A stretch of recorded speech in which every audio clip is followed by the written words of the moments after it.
Good evening. On behalf of Jagsonpal Pharmaceuticals Limited, I am Dr. Deepika Chabra. Along with me, Mr. Amit Saxena, my teammate, and Pooja Nivas. She's from our marketing team. We welcome you all to this Know Your Law webinar series, which has been organized by Guwahati Obs and Gynae Society, Miraj Obs and Gynae Society, Jalna, and the Association of North Odisha Obs and Gynae Societies. So, an exclusive initiative to update on the recent amendments in the laws of the land. Welcome to you all. This program is brought to you by Jagsonpal Pharmaceuticals, makers of FE protein, Divatrone, and Deereg. I hand over the mic to the MOC, Dr. Prachi Ujwane. She is DGO LLB, practicing Obs Gynae at Yavatmal and the past secretary of Yavatmal Obs Gynae Society. Over to you, ma'am. Thank you so much, ma'am. Myself, Dr. Prachi Ujwane. I hereby welcome you all for this webinar series, Know Your Law. So we are amongst the esteemed faculties, the esteemed panelists, esteemed speaker, and so we are here to clarify our doubts and to know more about our day-to-day, what conditions we encounter. So I am deeply privileged to have all the esteemed speakers over here, and I welcome I forward my heartfelt welcome to all the dignitaries here. So while beginning with the webinar series, I request all to join us for lamp lighting and Saraswati Vandana.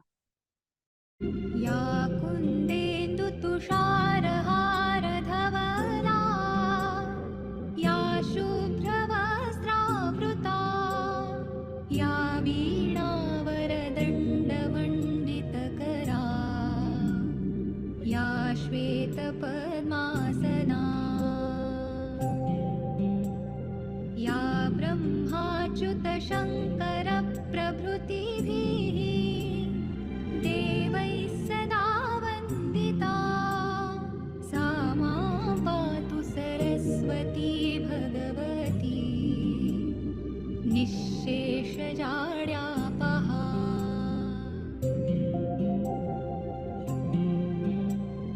शुक्लां Brahma विचारसार Parma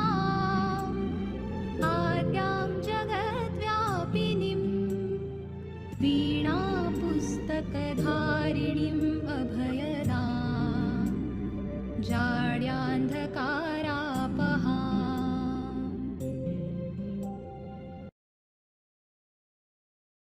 Now I take the privilege to introduce the convener of this webinar series, Dr. Alka Kuthe ma'am. Madam is consultant obstetrician and gynecologist and was president of Amravati OBGYN Society from 2008 to 2009. She has done LLM in criminology and PG diploma in human rights and ed. She is chairman of IMA MS Medical Legal Cell 2324. She is national coordinator of FOGSI Ethics and Medical Legal Committee. Madam has received the Star Award for Academic Excellence in 22-23. She is founder member and national secretary of Human Milk Banking Association of India, member of Association of Lactation Professionals of India. She has been editor of the first textbook of medical legal issues and other journals. And Madam also a national adolescent health trainer certified by FOGSI. And Madam also has a FOGSI Dhira.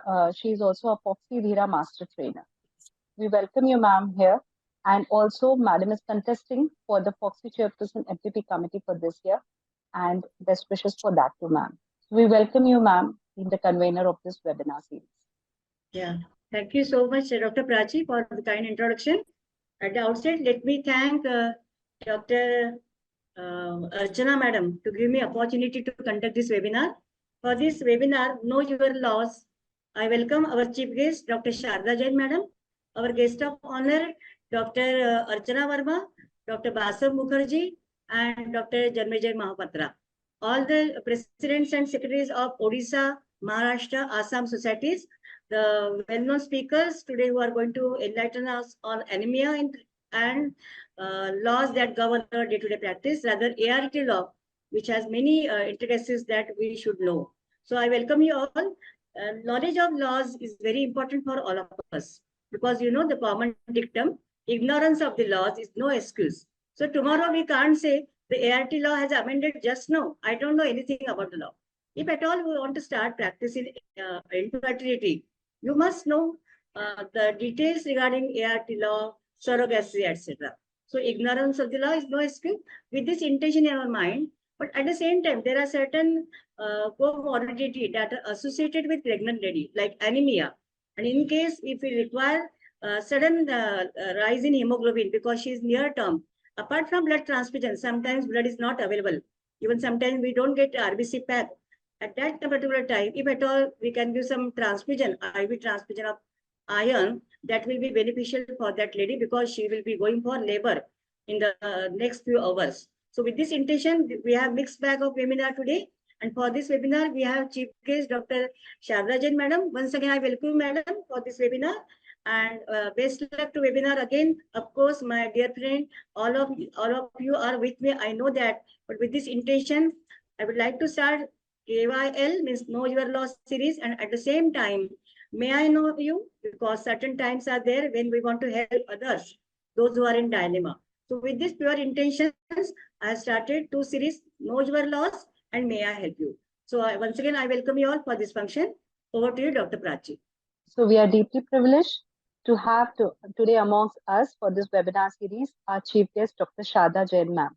I request ma'am to introduce Sharda Jain, ma'am.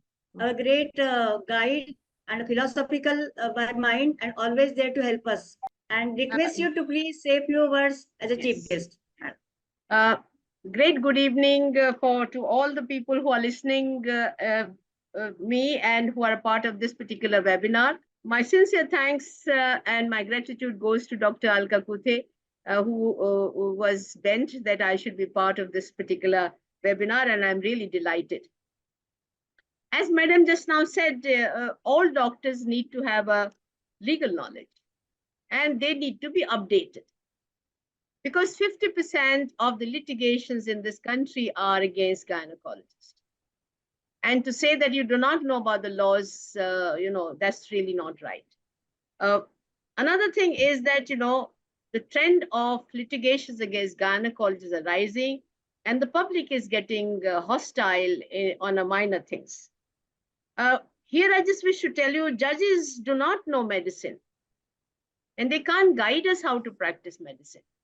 So whenever the case of negligence are against you, you have to make a presentations yourself and submit all the data and relevant literature in relation to that.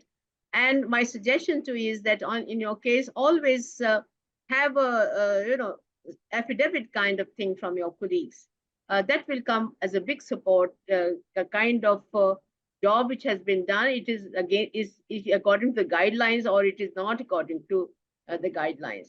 And as she has said, if your documentation, there are couple of things. Consent, you got to know properly. जो हम अभी तक practice करते आए थे consent, उसके बारे में आपको थॉरो नॉलेज होनी चाहिए कैसी कंसेंट है. दूसरी चीज है counselling, you have to do it in detail. Your documentation has to be perfect. And last of all, do always ethical practice.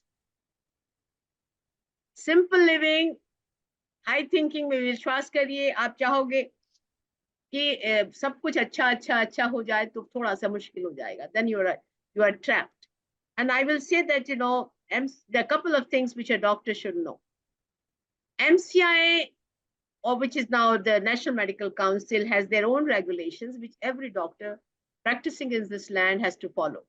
And these are called professional conduct, etiquettes, and ethics. It was there in 2004, they updated in 2023. There were, people, make a certain remarks. So they withdrew it from the website. But I think now the elections are over, they will put it again on the website as it is. And I'm sure each one of us have to follow and be thorough about the guidelines which has been rooted out in 2023. The CPNU which has come, again, I think all of you should know about it. What is medical negligence? What is a civil and criminal aspect of it? and they must know thoroughly the informed consent. PCPNDT Act, we all already know about it. This is a ruthless act. Similarly, the ART Act, which has come, is not very easy. People are looking for the registration under the ART Act. They have become very strict. And I think, you've got to know it in details, each and everything which is needed. MTP Act, we all know about it. The changes which has come lately, also you know about it. But in light of FOGSI Act, I think, your things have to change completely. I will say here that I will share it with Dr. Alka Kuthe, two films which we have made. One is on the examination, state-of-art examination of the rape victims and state-of-art examination of FOGSI cases. I think, no perpetrator should go scot-free. You should, the gynecologist should know perfect examination, and at the end of examination, they should be able to write up a good report about it. And that's what the beauty is. I am all for doctors knowing about the domestic violence and also sexual violence at the workplace. They also need to know about it. In the end, I can say that please be updated and practice ethical. You must involve yourself in the training. There are diploma courses available in the country. There are certificate courses available. And all of us have done it. I'm sure you should also do it.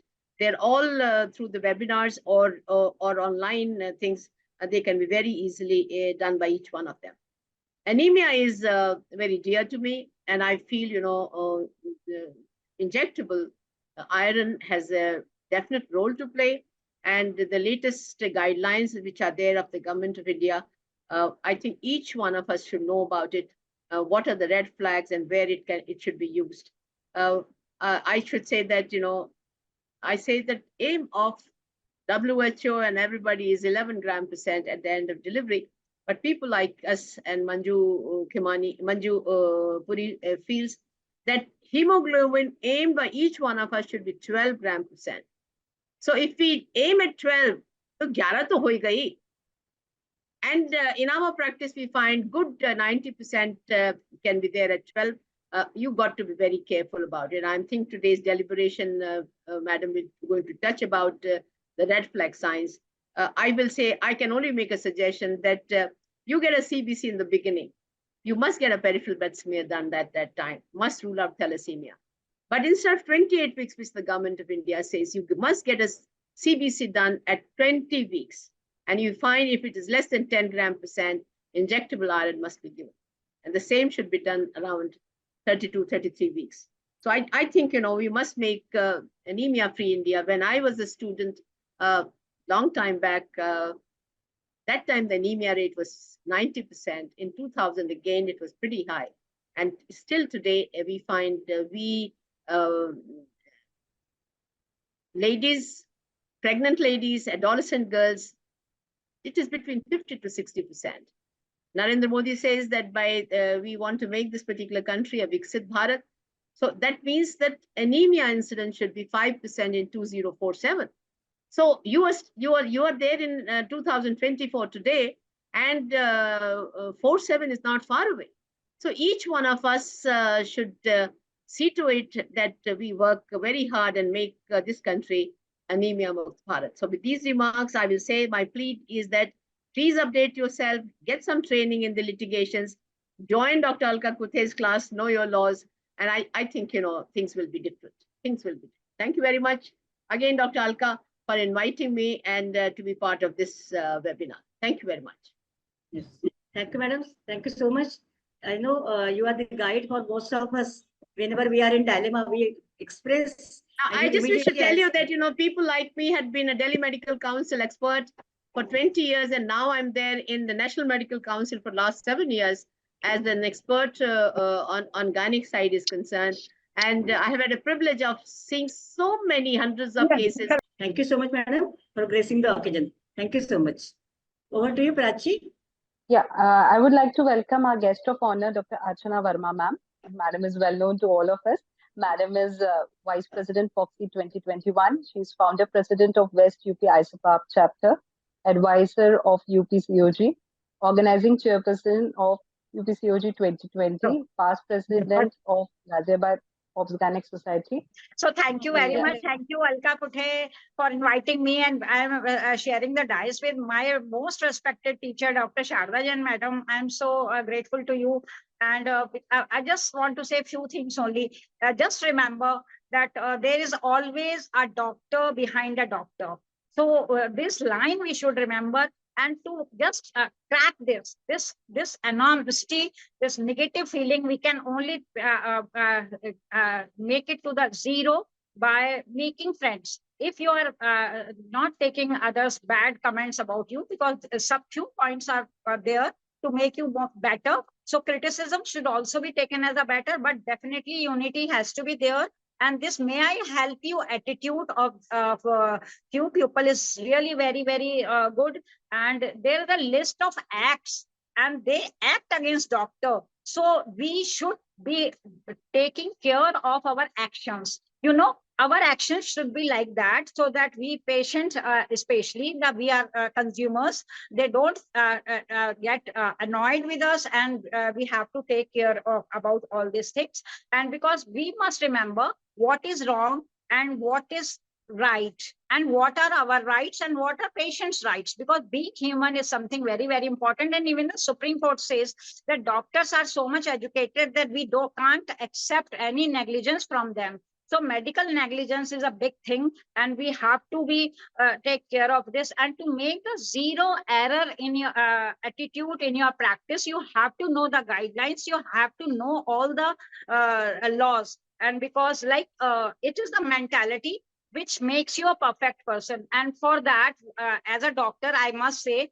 everybody, each society expects so many things, and we also as a junior and the senior, that there has to be a ethical behavior, and we should take care of this, whatever we are saying, whatever we are talking on the social media. Because once we are talking about bad about our friends, the patient, all the people, and they always feel very happy. Look, when they are not together, why should we bother about them? So this is something very, very important, because in social media, nothing bad should be written. And these are the negative points which goes against a doctor.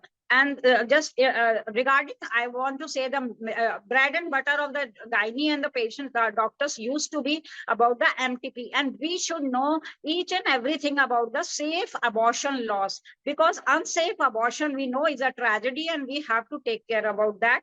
And this WHO also says that safe abortion is a basic right, and for the reproductive health also, and to take care post-abortion, and even the respectful abortion care. It's a big thing now coming, the big respectful comprehensive abortion care. So our act even doesn't end there, it is after the abortion also. So this is, and the, as madam says, the post-coit, that is also very important. The ART laws, maybe common gyne, so the word common gynecologists, they are few become furious, but regular those who are specialists, they are different, and those who are practicing at a basic level, they should also know the ART law. So thank you very much for inviting me. And we because law is law is a justice wala, that Devi is a blind, उसको कुछ नहीं दिख रहा होता, तो that उसका जो blindness है वो हमको ही manage करना है. We have to say, we have to keep our points frankly in front of the court also by well documentation. Documentation is a weapon which helps you in taking care of your so many things. So we should always learn to do the ethical behavior and to keep the documents very nicely, because this is the only thing which can save us. In court में ना दुनिया भर के emotional फंडे नहीं चलते, वहाँ सिर्फ evidence चलता है. So evidence-based practice is very, very important. And thank you very much. And my all respect to Basab Mukherjee. He has been a wonderful person from Kolkata. And right from very beginning, I must say, he's the one person, we always take whatever he says. I always listen to him, and is such a big supporter to me as always. Thank you. Yeah, thank you, Dr. Archana. I think you are doing a great work in eclampsia, zero eclampsia. Just please say 2 words or 2 lines for zero eclampsia. But I request you to say. Now I'm doing with a Dr. Dr. Sharda Jain guidance only. So I'll be doing No, I will tell you what is zero eclampsia is. Yes. See, the question is 60% of gynecologists in the country do not have eclampsia in their practice now. So once the eclampsia is now, the mortality also will not there. 40% are having still eclampsia, and 20% of them are still not using Sanjeevani Booty, which is Maxel. We've got a small mantra, we can sometime talk about it.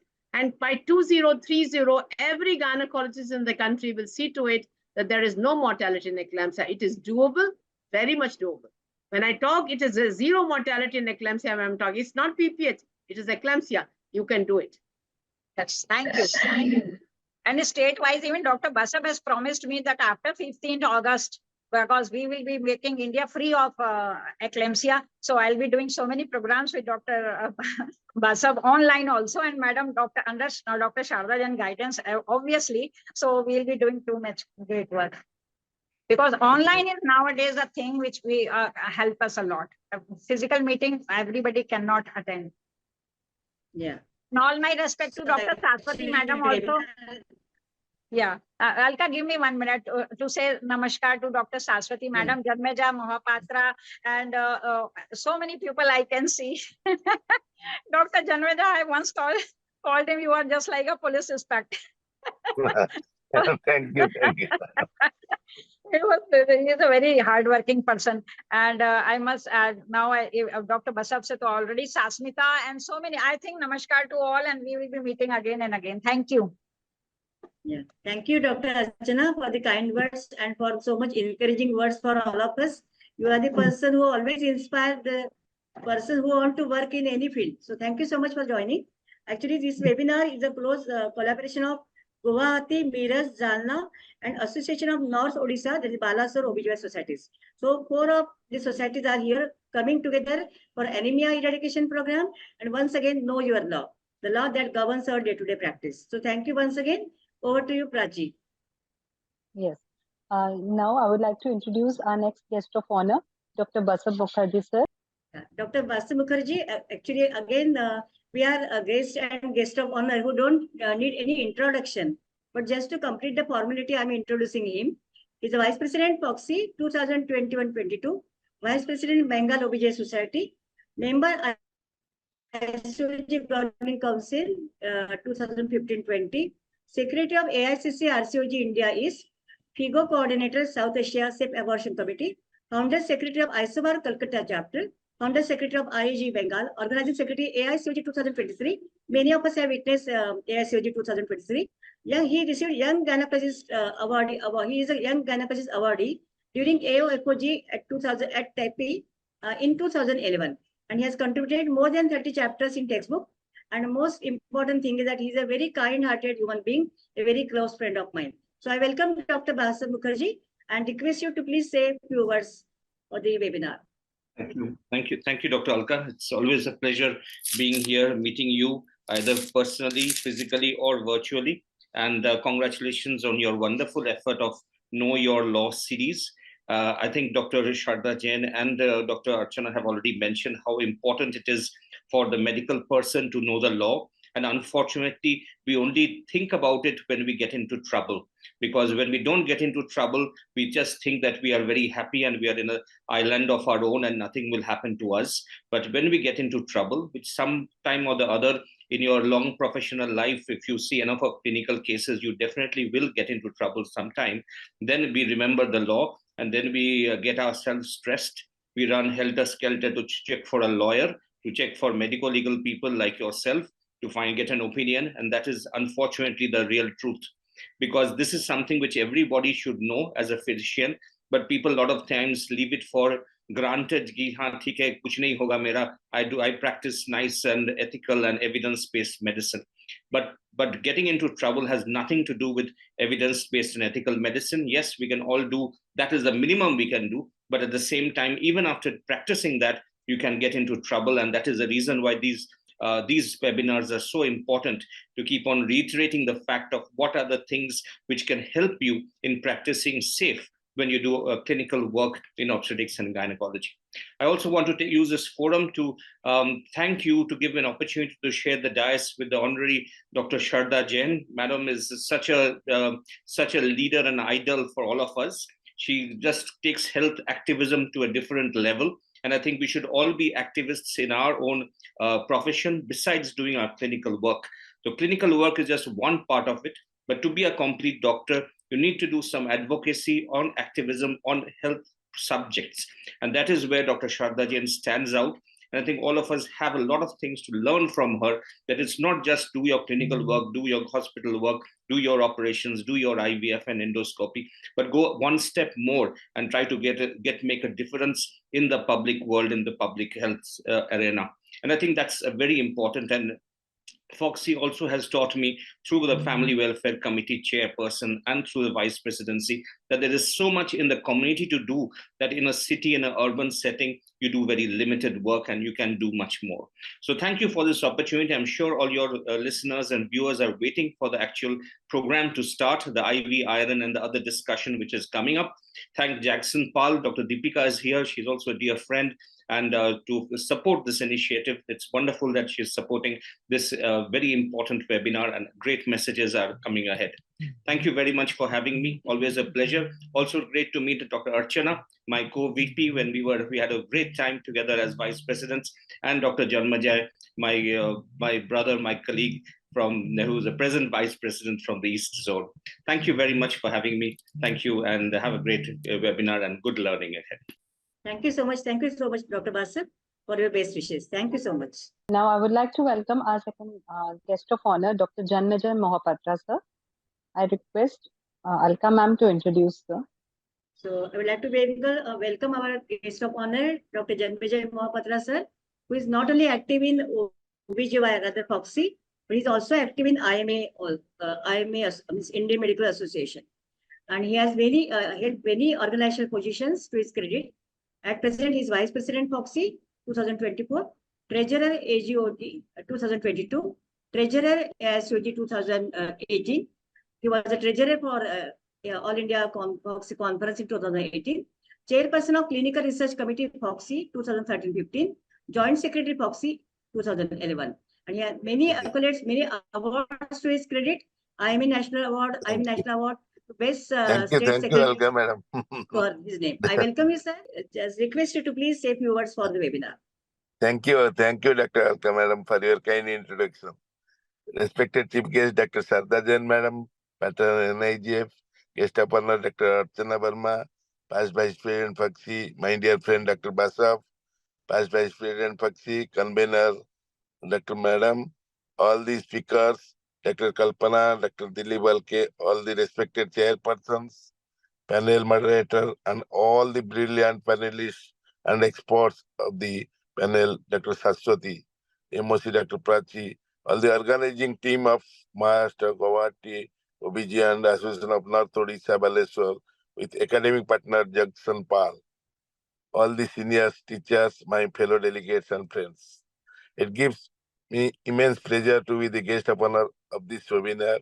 First of all, I am congratulating Dr. Alka madam, the convener of this webinar, and all the organizers of Guwahati OBG Society, Maharashtra, and also my own North Odisha Society for arranging this webinar, wonderful webinar, Know Your Law, an exclusive initiative to update ourselves on recent amendments in law of the land.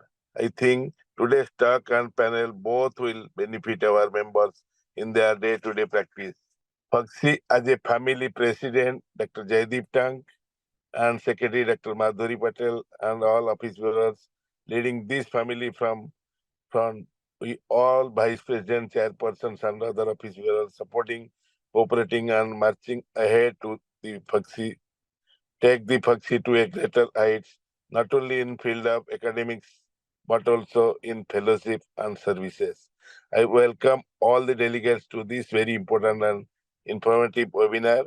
We'll learn a lot from this webinar, which will help us to change our practice and ultimately translate to good clinical practice. Thank you again, Dr. Alka madam and team, for inviting me to this webinar. Again, wishing you all the best to continue this program regularly. Thank you all. Long live FOGSI. Thank you so much, Dr. Mohapatra, sir. So once again, I would like to offer my thanks to Dr. Sharda Jain, madam, our chief guest, Guest of honor, Archana, Dr. Basab, and of course, Dr. Janmejay, sir. All the faculties who are joined today, our expert for panel discussion, Dr. Saswati, madam, and of course, 4 OBGY societies who have collaborated today for this wonderful webinar. And of course, all the delegates without whom the function cannot be successful. So thank you so much for joining. One word I want Yes. to say about Alka. You know, the dedication should be like Alka. Once upon a time, I kept a medical legal CME in Ghaziabad, and I invited Alka. So she didn't say anything. And when she came, she was saying, Dr. Archana, आपने बुलाया, इसीलिए मैं आई. I couldn't say no, and it was her marriage anniversary. So I said, oh my God, Dr. Alka, you are so much focused and so much dedicated. I'll never forget that, because I invited and she came. That was the most wonderful thing a doctor can do for their friends. Thank you, Alka. Thank you so much. Yes, it was 17th November. Myself and Dr. Malhotra sir, madam, both anniversaries on the same. Even madam was also there that time. Dr. Sharda. So thank you so much for that kind memories.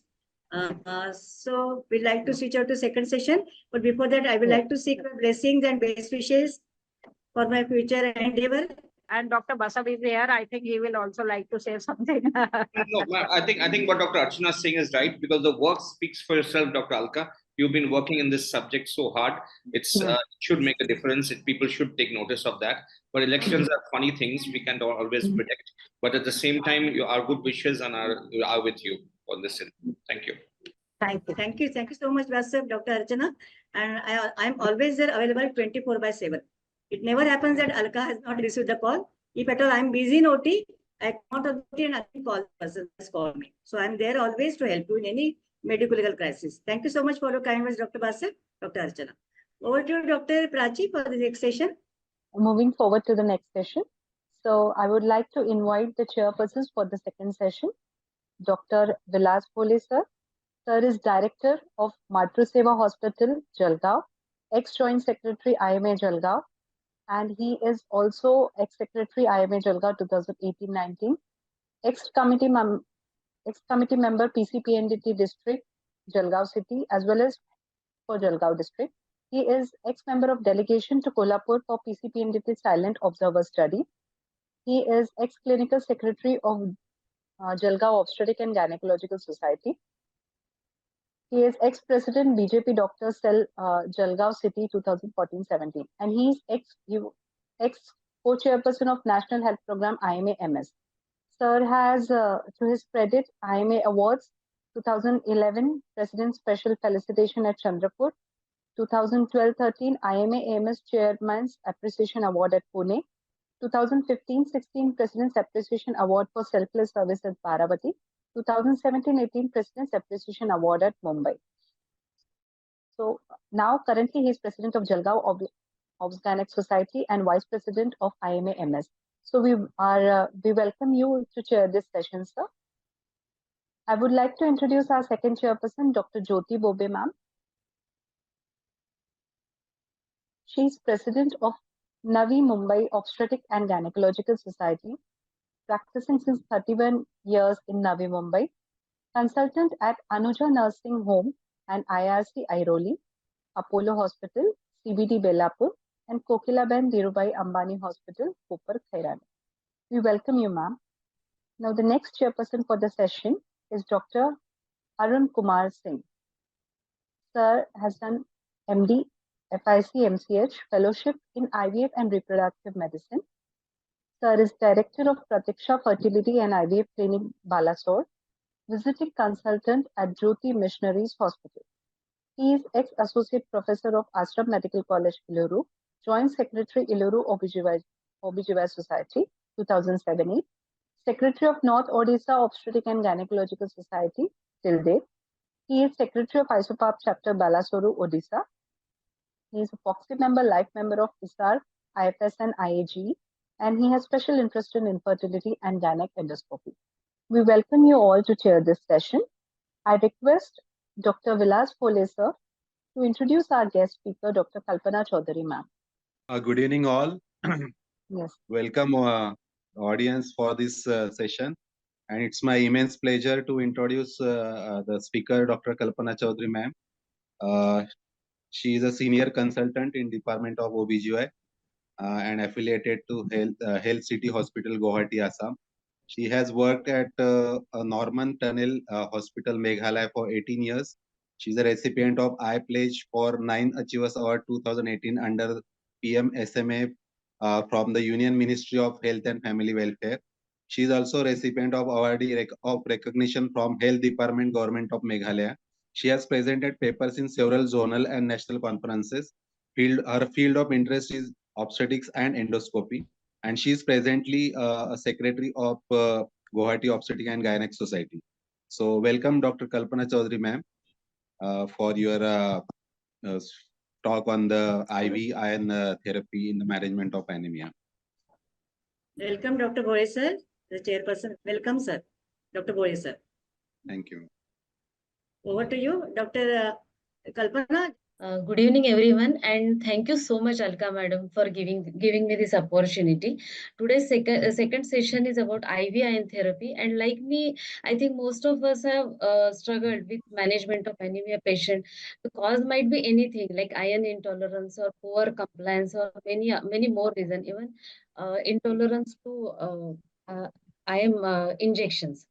So I think IV iron therapy has really revolutionized treatment of anemia, and it has really helped us in management of our patient, as well as it has reduced the need of blood transfusion and many more complications of anemia. I request Dr. Kalpana ma'am to speak about IV iron therapy. I think she will enlighten us about all the details, including the dosage and how to give it, and what should be the exact procedure of giving IV iron therapy. Thank you so much, madam, for covering up this lecture. And secondly, I wish all the very best to Alka ma'am for her upcoming election. Madam, definitely will like to vote you. Thank you so much for this support. Thank you so much, Dr. Jyoti Bobe, madam. You're always with me, I know, and your help is always needed. Whenever we require any help, she is always there to help us. Thank you once again for joining. So, good evening, Alka ma'am, and good evening, Vilas, Bhole sir. Hello. Good evening, Jyoti Babi ma'am, then Arun Kumar Singh sir, and Sashwati ma'am, Bhaskar sir, Sharda ma'am, and everyone, Archana ma'am, everyone present here today. So anemia is the most common medical disorder and has got varied etiology, prevalence, and degree of severity in different population, as we all know. So like the prevalence is almost 2 billion people in the world who are suffering from anemia. So if we see the prevalence like in the entire world, 41.8% of the pregnant women are anemic.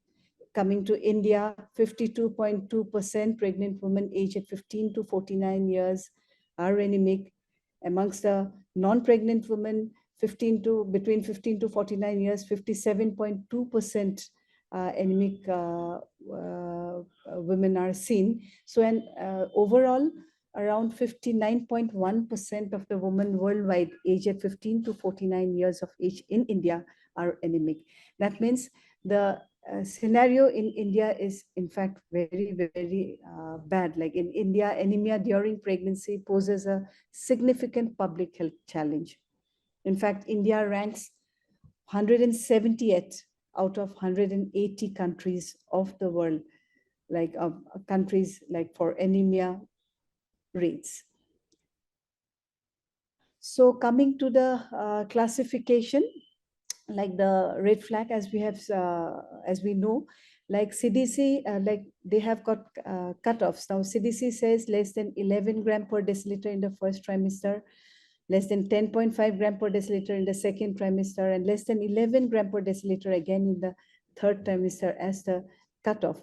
And WHO has stated like less than 11 gram per deciliter as the cutoff. So this is for antenatal women. Now for postpartum anemia, WHO says the cutoff is less than 10, by FIGO says it's less than 11, and UK guidelines says it's less than 10. So this is like during pregnancy, like we have all known that the cutoff is little less than in non-pregnant patients.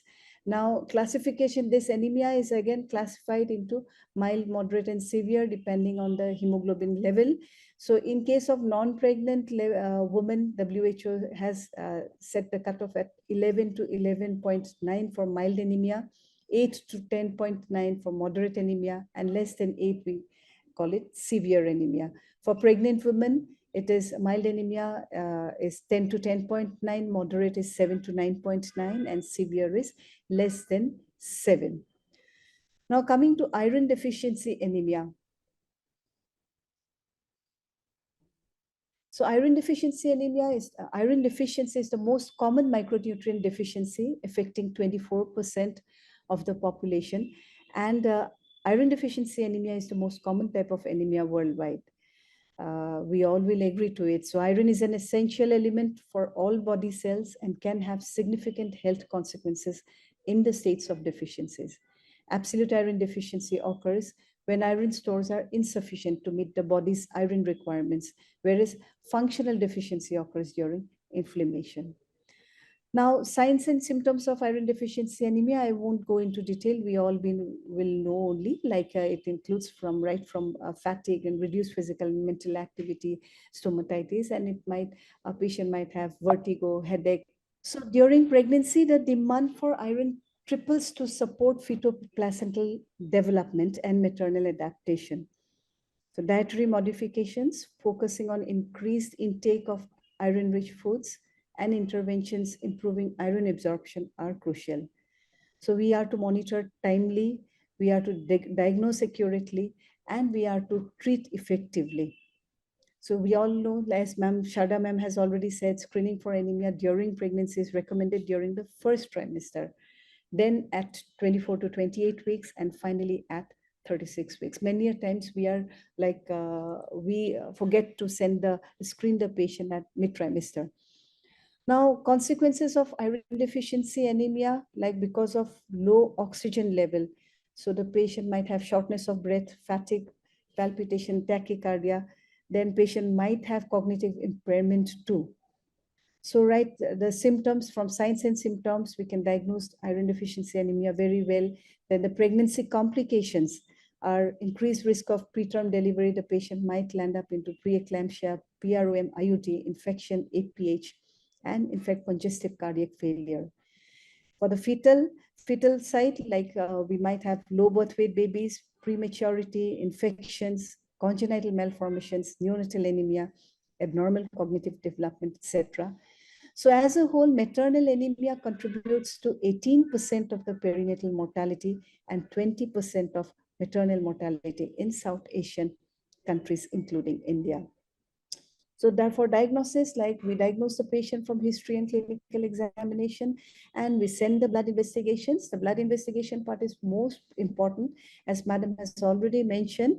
Now, some of the characteristic features in the blood parameters are like we see in IDA, we see low MCH, low MCV, or elevated red cell distribution. Then regarding the iron profile, in fact, the serum iron, TIBC, and transferrin, these are said to be unreliable markers because dietary influences too. Pregnancy itself sees increase in TIBC, even in absence of iron deficiency anemia also. Again, serum ferritin cutoff is 30 microgram per deciliter. It can be used to diagnose and treat iron deficiency anemia in pregnancy. So any anemic patients, like we are supposed to send the peripheral blood smear. That is very important. And sometimes we might have to do the bone marrow biopsy too. Now, the average daily requirement of iron has been calculated as 0.8 milligram per day in the first trimester, and it increases to 7.5 milligram per day in the third trimester. So the average daily absorption, if we see in Indian diet, from Indian diet is 0.8 to 4.5 milligram per day, and for Western diet it is 1 to 5 milligram per day. The mother indeed requires iron stores for lactation and future pregnancies. To prevent a negative iron balance during pregnancy, a mother requires at least 300 milligram of iron stores at the time of start of pregnancy if she consumes a diet rich in bioavailable iron and would require obligatory supplementation if she consumes a suboptimal diet. Now, quickly going through the management of anemia, like the diet part, we always have to advise an iron-rich diet. And there also we have to explain to the patient regarding the enhancers of absorption and inhibitors of absorption. As we all know, like vitamin C, proteins, fermentation, ferrous, gastric acidity. These are all helpful for enhancing the absorption of iron, whereas the phytates like calcium, tannins, tea, coffee, etc., they inhibit iron absorption. So quickly going through the iron supplementation. Iron supplementation can be oral, parenteral, and transfusion.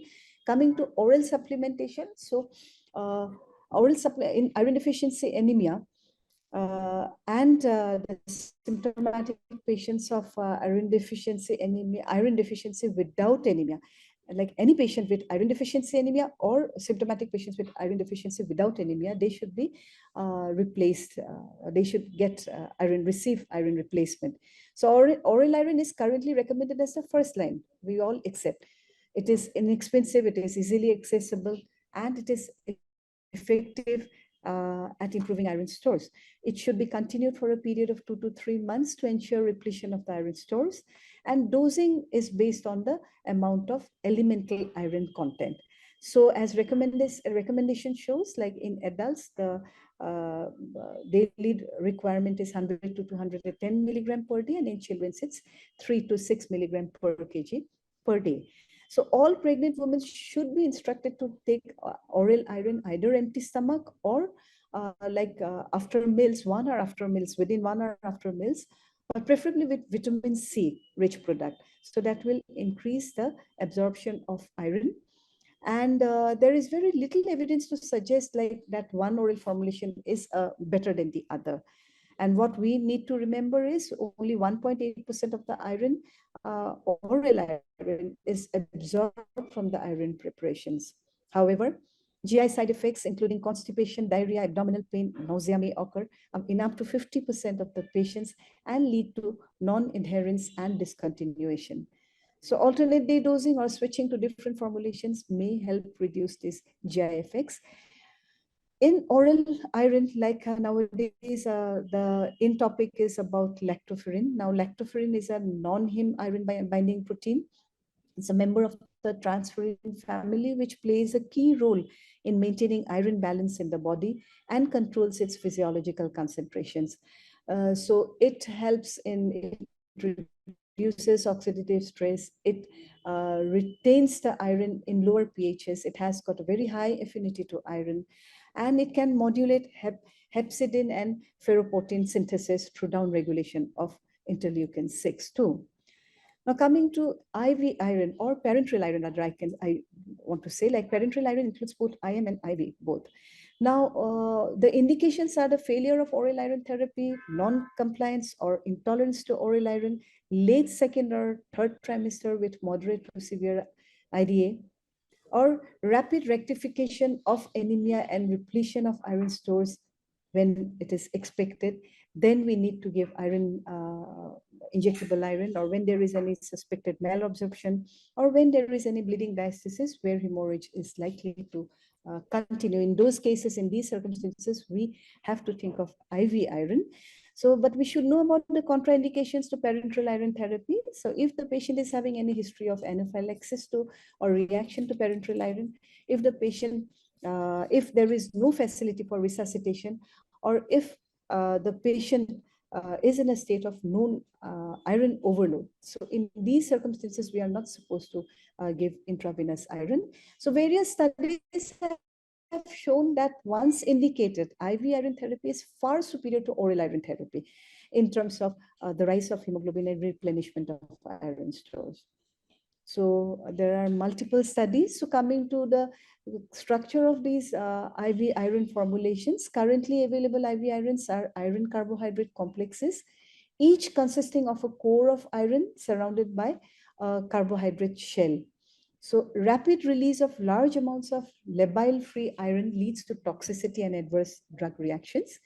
Larger and more complex carbohydrate shells of newer IV irons allow controlled release of iron from the core and mitigate the release of labile free iron, thereby allowing large doses of IV iron in a very short duration. Now, what are the parenteral iron preparations? Now, there are three complexes, as we all know, type 1, type 2, type 3. Type 1 complex, where like FCM, iron isomaltoside, or iron dextran is included. They have got very strong thermodynamic properties. Then we have type 2 complex, where iron sucrose is included, and there they have moderately strong thermodynamic properties, whereas finally we have type 3 complex, which are thermodynamically very weak, and iron sorbitol or ferric gluconate or iron citrate, they fall in this category. Chronologically, we have three types of parenteral iron preparations, like first generation, second generation, third generation. First generation, we all know iron dextran, both low molecular weight and high molecular weights, they are included in first generation. Ferric gluconate and iron sucrose, they are included in the second generation, whereas FCM and iron isomaltoside or ferromoxetol, they are included in the third generation.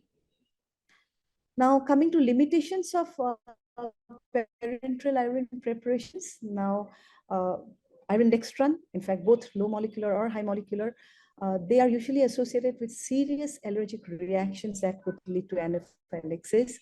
And compared to all parenteral irons, the risk of severe adverse events is greatest, in fact. In fact, IM injection is very painful and stains the buttocks too. And the test dose is required and a long IV infusion time is required. Going to the second generation, which includes ferric gluconate.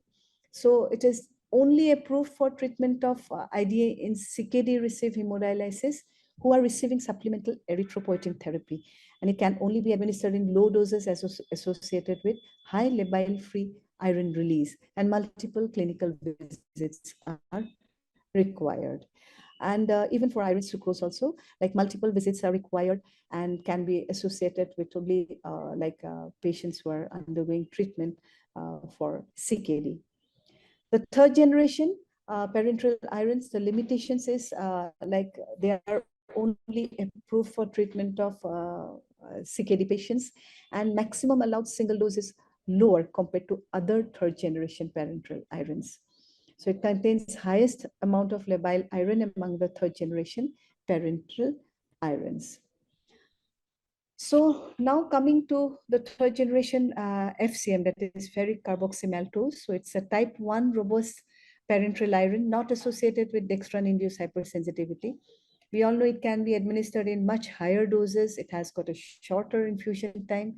Iron is released slowly, avoiding toxicity and oxidative stress. The structure is similar to ferritin, deposited easily in the reticuloendothelial system. A test dose is not required, and it has got a low immunogenic potential. So the most accepted or most used IV iron is FCM. And it's a safe option at higher dose, that is usually 1000 milligram of elemental iron, which we give against 200 milligram of elemental iron in iron sucrose single infusion. Few clinical visits are required, and near neutral pH and physiological osmolality it has, and low rate of injection site reactions. Now, coming to contraindication of IV iron, usually it is not advisable during the first trimester of pregnancy, and the patients were having known hypersensitivity or intravenous to intravenous or intramuscular iron, they are not supposed to be given. Hemochromatosis or anemia that is not due to iron deficiency should not be treated with IV iron. In fact, asymptomatic thalassemia minor is also a contraindication to IV iron. IV iron should not be given as long as iron deficiency is not confirmed, and if the patient is having any active systemic infection. So precautions the hypersensitivity reactions may be very fatal, and so we have to be very careful. We have to give IV iron in facilities where cardiopulmonary resuscitation facilities are available. And we should avoid in women with hepatic dysfunction, where iron overload is precipitating factor, in particular porphyria cutanea tarda. And we should use with caution in acute or chronic infection. Even in case of patients with asthma or eczema or any other atopic allergies, we should avoid IV iron. And we should be careful, and we should explain to the patient that if there is any paravenous leakage, then it causes even staining. And now regarding calculation of the dose, we all know the iron, it is calculated as the Gansoni's formula, like the iron requirements in milligram is equal to, that means the deficient iron in milligram is equal to body weight in kilogram multiplied by target hemoglobin minus the actual hemoglobin and multiplied by 0.24 plus the storage iron, that is 1000 milligram. So ideal body weight in overweight patient should be considered, and if the patient is underweight, then the actual body weight should be considered. Now we should remember the 3 Ds in case of FCM, dose, dilution, and duration. So if the hemoglobin percent is less than 9 milligram and body weight is around 35 to 50, iron deficiency usually is 1400 milligram, and then we consider 2 doses 700 milligram each. If the body weight is more than 50, hemoglobin is less than 9 gram per deciliter, deficit is calculated as 1500 and then milligram, and 2 doses, like that 2 doses can be 1000 milligram and 500 milligram. If a total deficit is around 2000 milligram, when the body weight is more than 70 kg, then we can consider 2 doses like 1000 and 1000 milligram of FCM. Similarly, if the hemoglobin is more than 9 gram per deciliter, in patients with body weight 35 to 50, the deficit is calculated as around 1000 milligram, and then 2 doses of 500 milligram each FCM will be required. In case of body weight more than 50 kg, the total iron deficiency calculated as 1000 milligram when hemoglobin level is more than 9 gram per deciliter.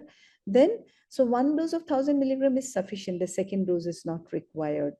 Body weight more than 70 kgs, the total iron deficiency calculated to be 1500 milligram in case of hemoglobin more than 9 gram percent, and then 2 doses 1000 and 500 will be required. So in case of IV FCM, we should calculate the dose, and the calculated dose should be added to 250 ml of NS. Then to ensure stability of infusion, we should not dilute the required dose to concentration less than 2 milligram per ml. Excess dilution destabilizes the iron complex and may cause increased adverse effects. So after dilution, infuse immediately using a volumetric infusion pump. So adverse reaction of FCM are considered potentially related to longer duration of infusion administration, and longer duration of administration and excessive dilution may lead to so we should be very careful. So dilution should be 700 milligram in 250 ml of NS, or we should infuse in 15 minutes time, like 750 milligram in 15 minutes time. So we should flush the plain cannula with plain saline before infusion to confirm the patency.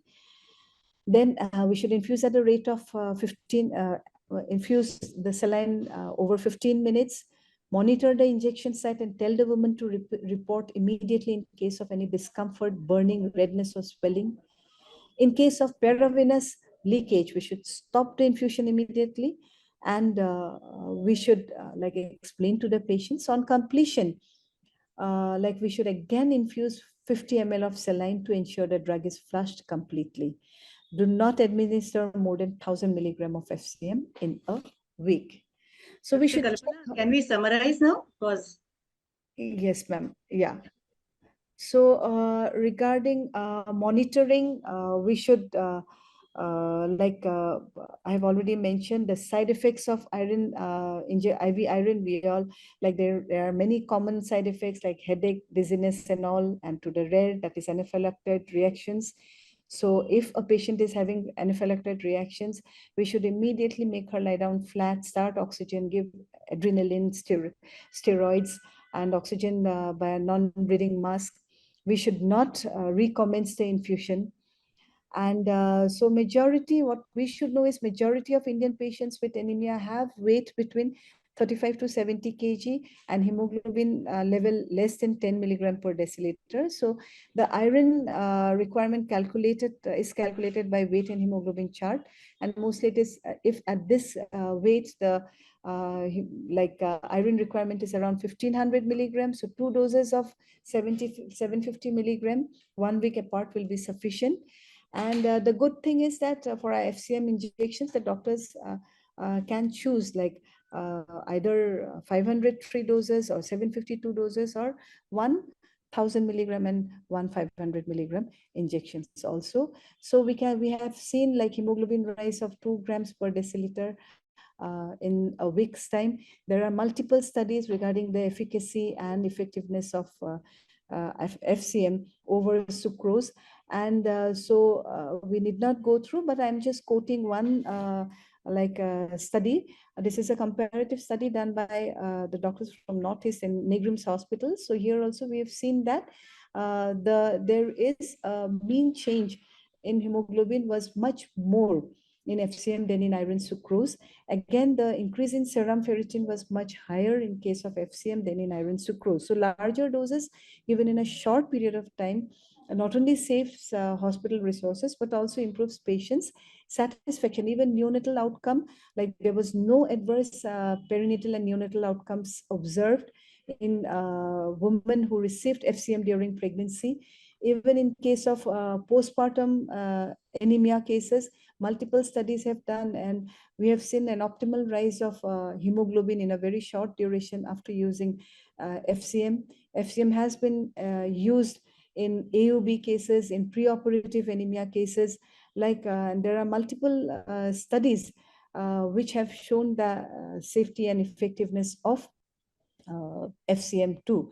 So if we compare blood transfusion and IV iron, there also we see that IV iron such as FCM can be an alternative to blood transfusion, especially in women at high risk of transfusion and transfusion related infections.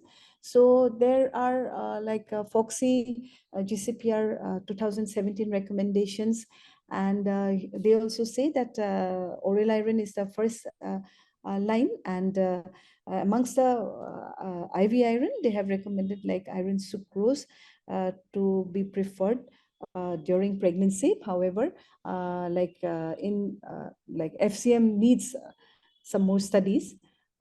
Then the 2019 UK guidelines also says that women that use of IV iron in postpartum anemia should be considered in women who are previously intolerant to or not responding to oral iron, or where the severity of anemia requires prompt management.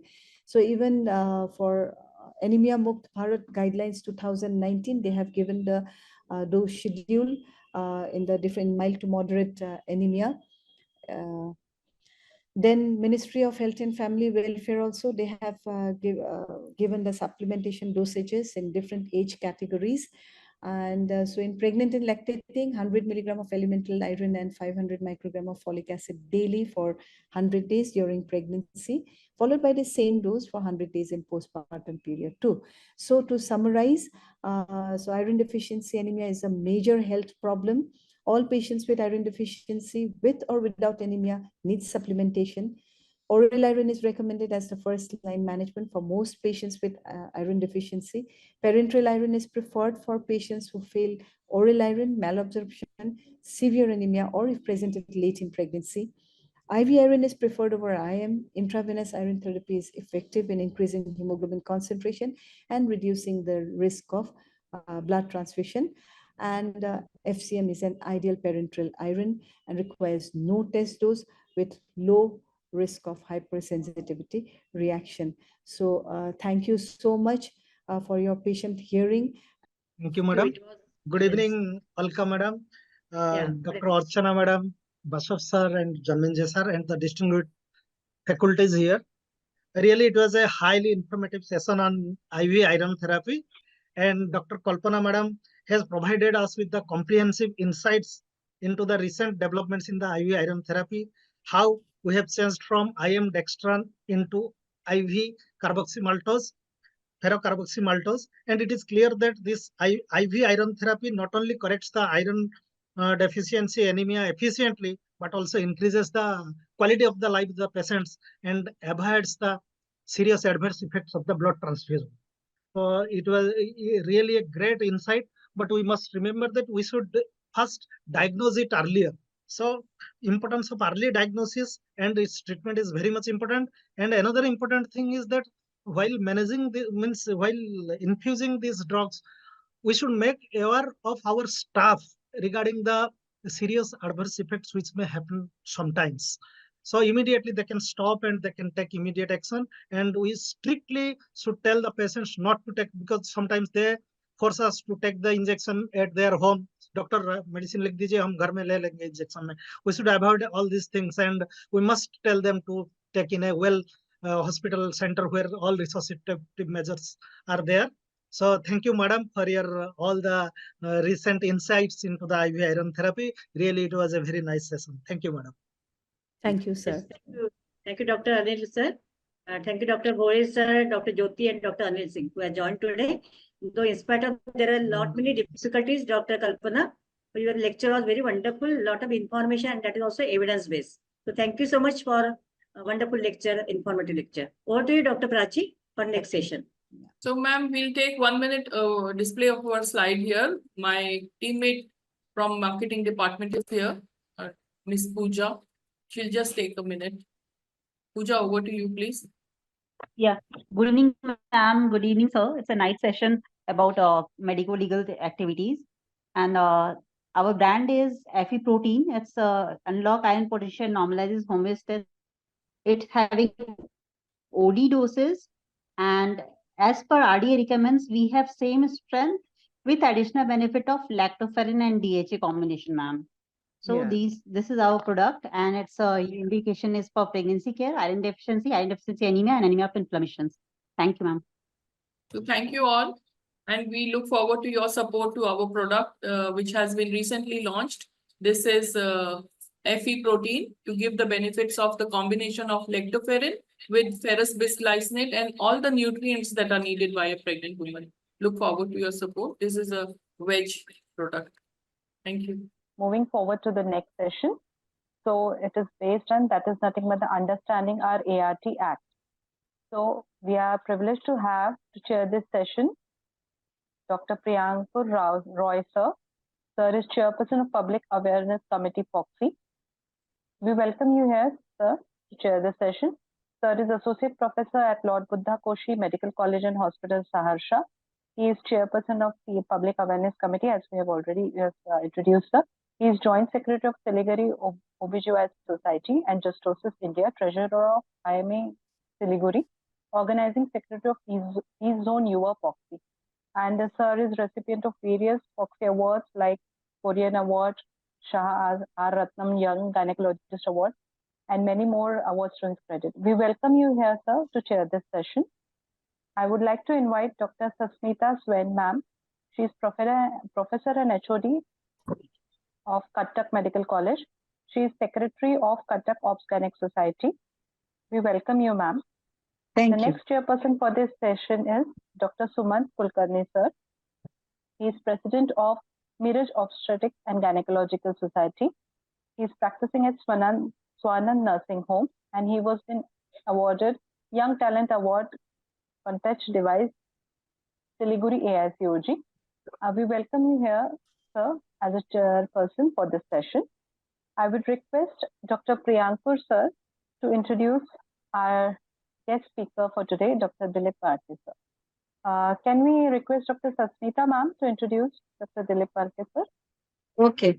Good evening, everybody. I must congratulate Alka Kuthe madam for organizing such a beautiful webinar.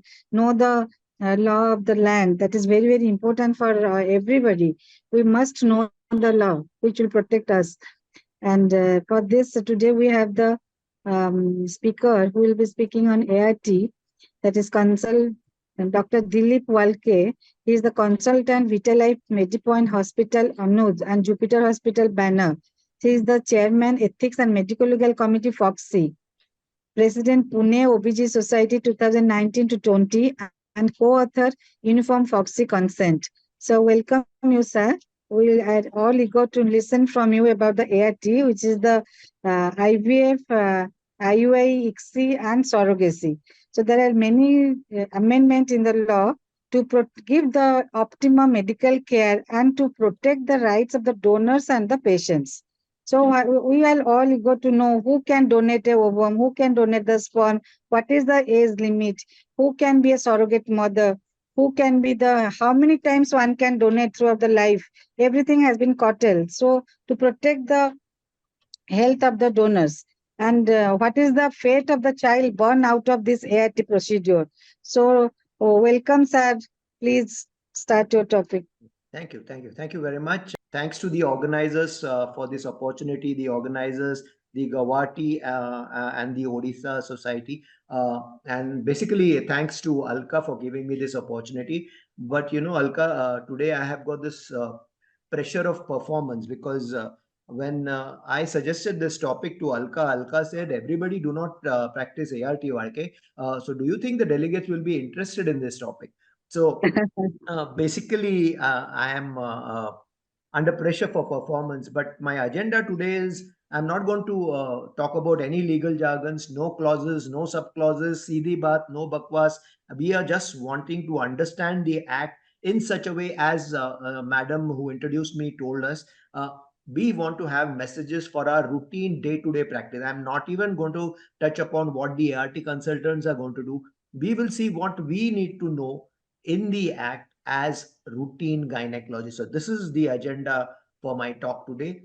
So let's get straight to the pain points of the act. So if you ask any of the ART consultant will tell us some pain points. And the one pain point is that oocyte donors are now supposed to donate only once in a lifetime. So the oocyte donor cannot be donating to one couple now, second couple tomorrow, in the next month, and third couple in the third month. That is not allowed. A semen donor can donate to only one couple. He can masturbate several number of times and give the semen sample, but it has to be for one couple only. Embryo donation and gamete sharing, and iska gamete usko or uska embryo isko, is now not allowed. Altruism in OD and surrogacy means there are not going to be no agents now. It cannot be a commercial surrogacy. It cannot be a commercial oocyte donation. And there are regulations to restrict the stimulation of ovary and the number of embryos that can be transferred. So these are all the pain points that the ART consultants are now facing at the moment.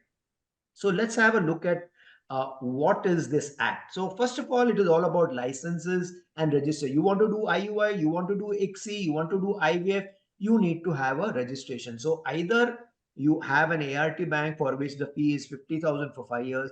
You can be a level 1 ART center for doing IUI, 50,000 for 5 years. Level 2 ART center or a surrogacy center, 2 lakhs for 5 years in ART and 2 lakhs for 3 years in surrogacy.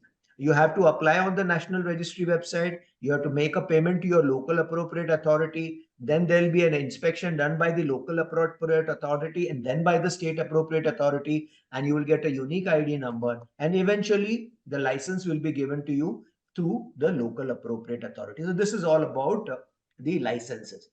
Now, first of all, when I tell about these 3-4 things, you must be wondering why at all there was a need for an ART bank. And ART center could have worked like a bank. So why was there a need for a separate entity called as an ART bank? So basically it is there to curb this unethical practice of gamete sharing and embryo donation. And अपने पास एक embryo पड़ा है किसी और couple का, use it to this couple क्योंकि उनका embryo अच्छा नहीं है, or share the gametes. Exploitation of the oocyte donors, over stimulation or repeated stimulation. They wanted to curb this, and they wanted to curb this wiki donor like use of semen. Ek donor can be making the whole city pregnant. So that they wanted to avoid. Secondly, that's the reason why the functions of the ART bank is to screen and record the gamete donors. And there is going to be an Aadhaar linkage to the gamete donor. So it will see to it that the oocyte donor will donate only once in lifetime and the semen donor will donate to only one couple. And then the second function is freeze the semen, and the ART center give it to the ART center. The semen that is frozen is given to the ART center for semen for sperm donation. You quarantine for 6 months and then you start giving it to the center, and ensure that the oocyte donor does it once in lifetime and the semen donor does to only one couple.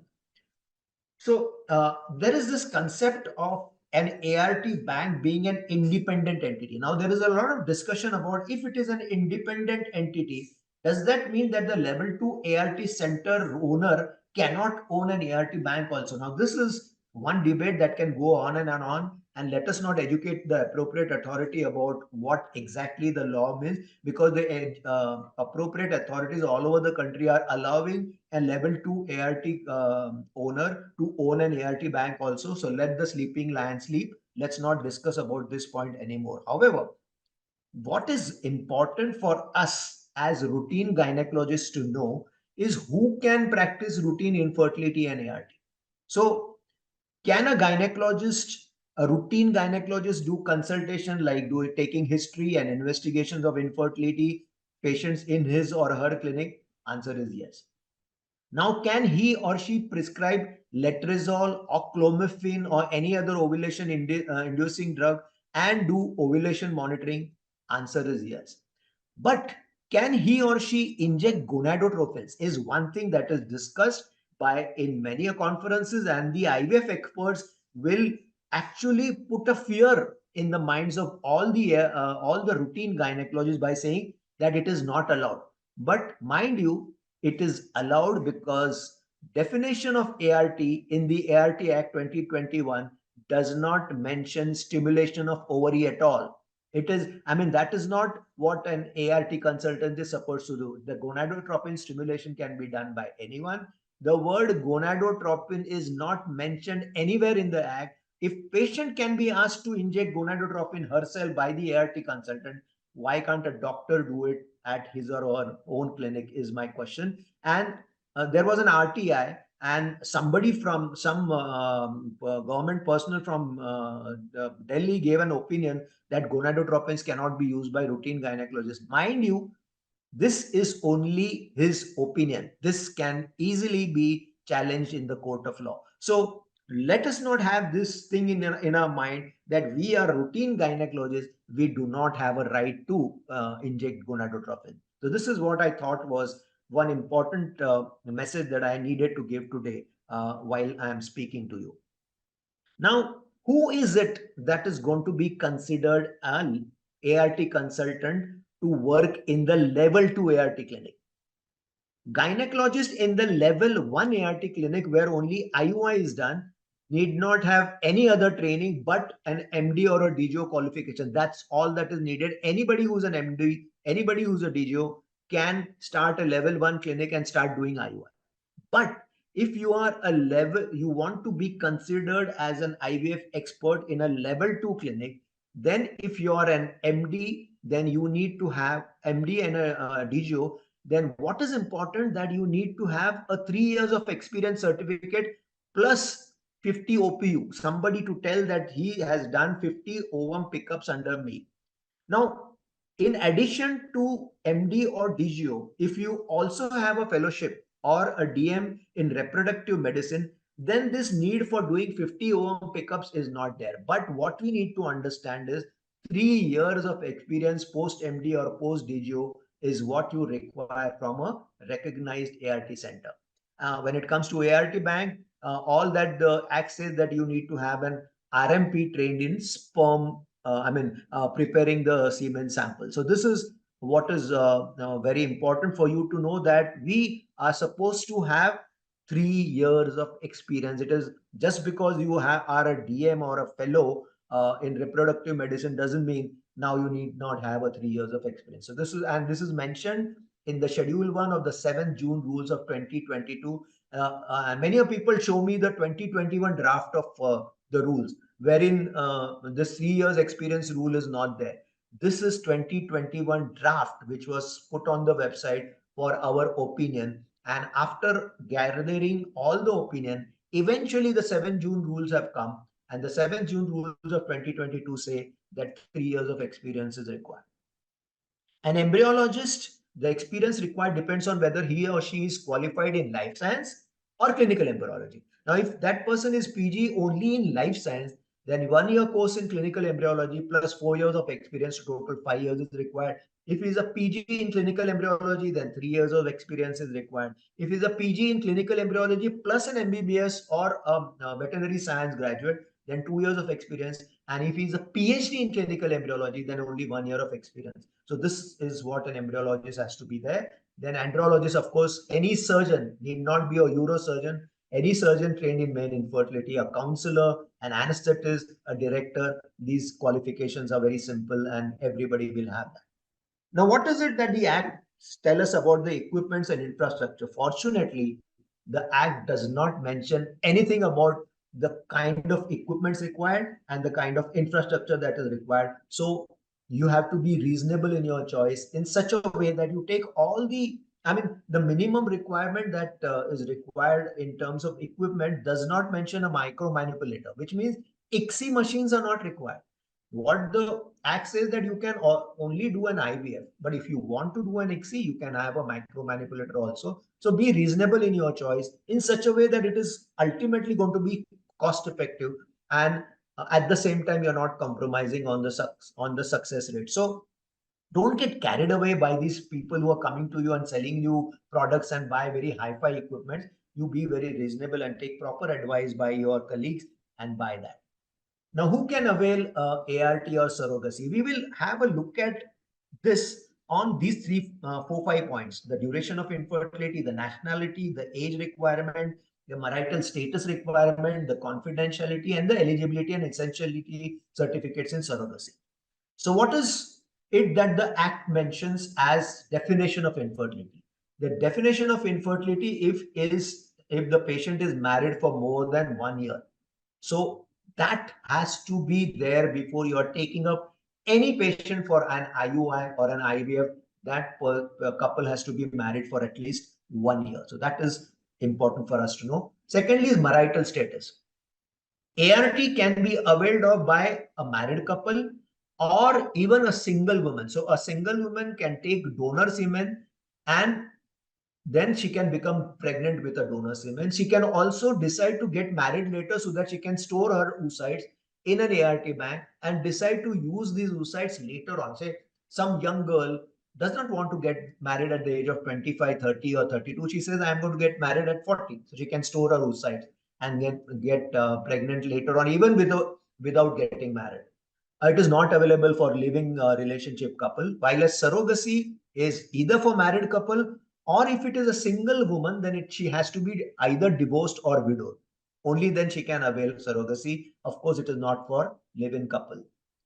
Couple, if it is ART, the couple can be of any nationality. Even a foreigner can come in our country and get a ART done. But surrogacy has to be done only for an Indian couple or couple of an Indian origin. Say like somebody like a Rishi Sunak, he can come to India and get a surrogacy done. That is what I wanted to tell you about what is somebody from Indian origin. So anybody who is a foreigner, but who may have his father or his grandfather or his uncle who was an Indian, can always say that I am from Indian origin and come here and get the surrogacy done. Of course, if a woman who's widowed or who is divorced wants to do surrogacy, she has to be an Indian. Age for ART, a woman between 21 and 50 and a man between 21 and 55. You must be wondering, for a woman, she is eligible to marry at an age of 18. She can be considered to be infertile at the age of 19. Then why are they thinking about 21? Maybe that is because they want the woman to grow, only then become pregnant. So that may be the reason why the government thought of 21 to 50. And similarly, a man can get married at the age of 21. Then they should have included this age criteria between 22 and 55.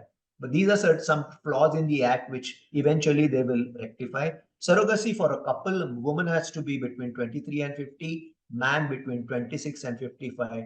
And if it is a single woman who's widowed or divorced, then she can be between 35 and 45. Criteria for gamete donors: if it is a semen donor between 21 and 55, oocyte donor between 23 and 35. There is nothing mentioned about marital status or living children. So a semen donor and a oocyte donor can be a unmarried girl or an unmarried boy also.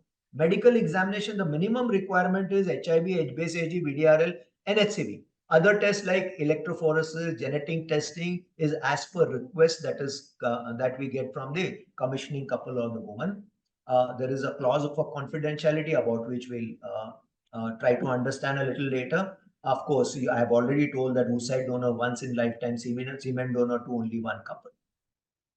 The documents that have to be procured before availing ART by oocyte donor and surrogacy. So first of all, try to understand two documents required for donor oocyte cycle in ART. One is an insurance of 1 year by the commissioning couple or woman for the donor to cover the complications of stimulation and ovum pickup.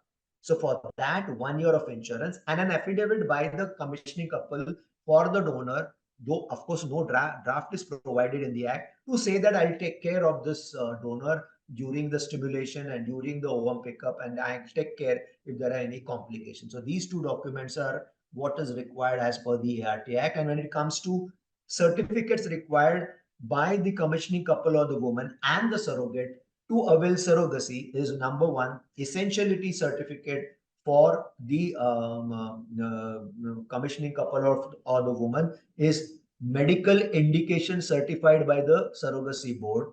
36 months of insurance by the commissioning couple or woman for the surrogate to take care of all the complications of pregnancy if at all they arise. An affidavit by the commissioning couple or for the surrogate in a judicial magistrate first class court to cover all the medical expenses and other prescribed of the surrogate. So this affidavit and this insurance is what the commissioning couple has to give to the surrogate, and there has to be an there has to be a medical certificate certified by the surrogacy board. When it comes to eligibility, I have already told you about the age criteria, about the nationality criteria, so that has to be fulfilled. And when it comes to eligibility certificate to the surrogate, she has to be married. Unmarried woman cannot be a surrogate. She can be only an oocyte donor, as I told you.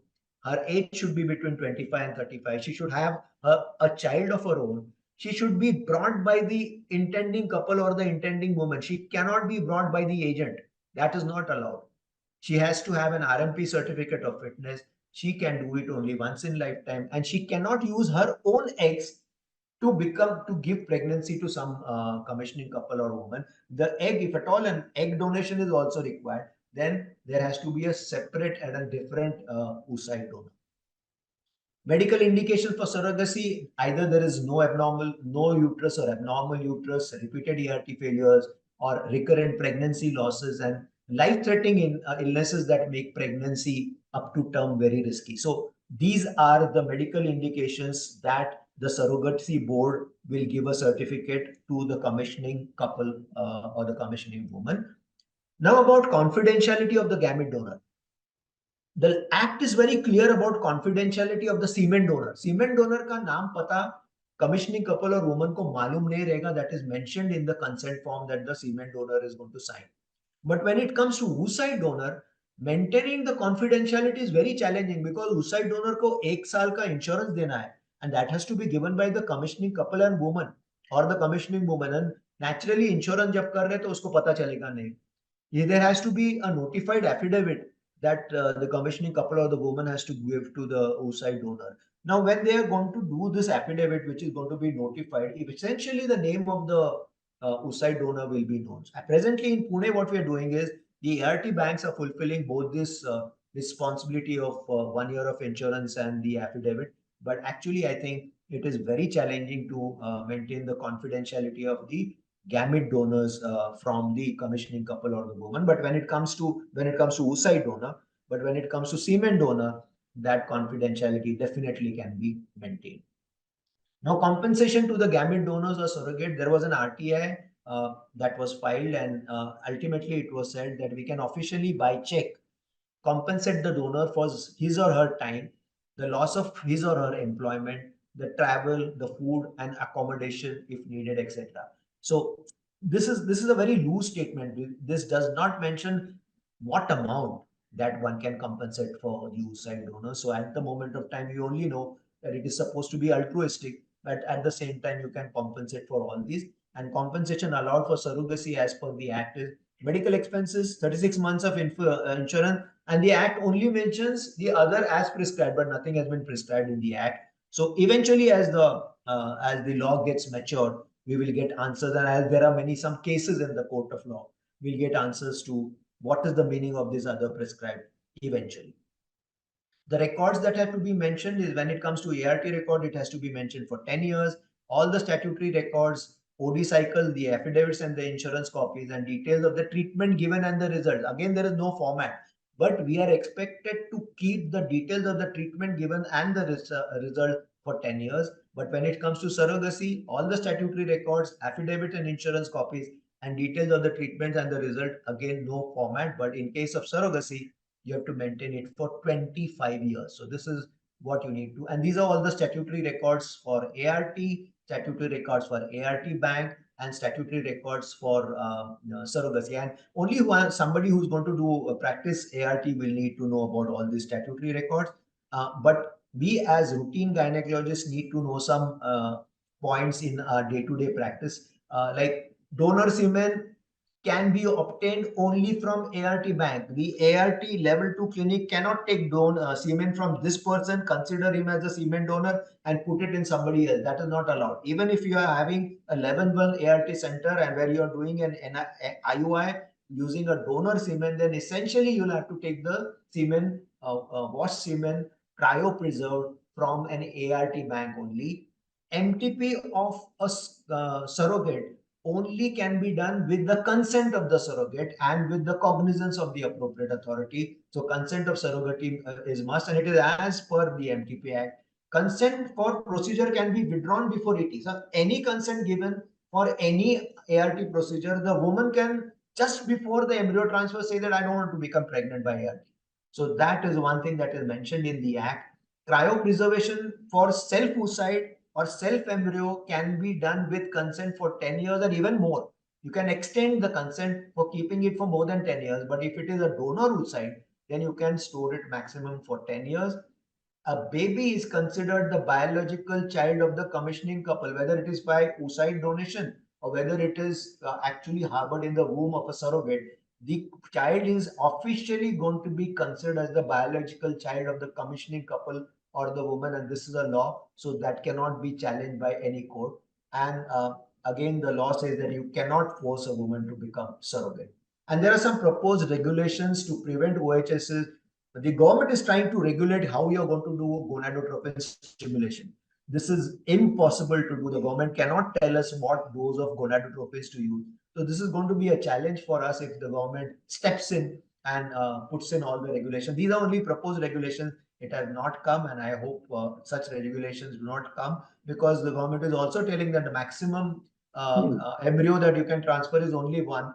And if you are going to transfer more than one and you're going to transfer 3 embryos, then you have to give a reason why you're transferring 3 embryos. So there are so many rules. So many of the ART consultants tell me, Dr. Walke, can we do some jugards? Like, can we say, delete all the record of the stimulation of the oocyte donor, take an affidavit from the donor that that is her first time. Now she's giving it for the second time, but to say affidavit le lo, stimulate again. Remember, OD will be linked to Aadhaar soon, so you will be in trouble. Or can you say that do commercial dealings in cash? Agar commercial dealing with an oocyte donor and surrogate is done in cash, तो record तो कुछ नहीं रहेगा. ये जुगाड़ कर सकते हैं क्या? Or a surrogate is brought by an agent, employ a good lawyer, create all the documents that to show that the surrogate is very well known to the commissioning couple and the woman, and make all the payments in cash. Can we do that? So these are all the jugards that many of the ART consultants are.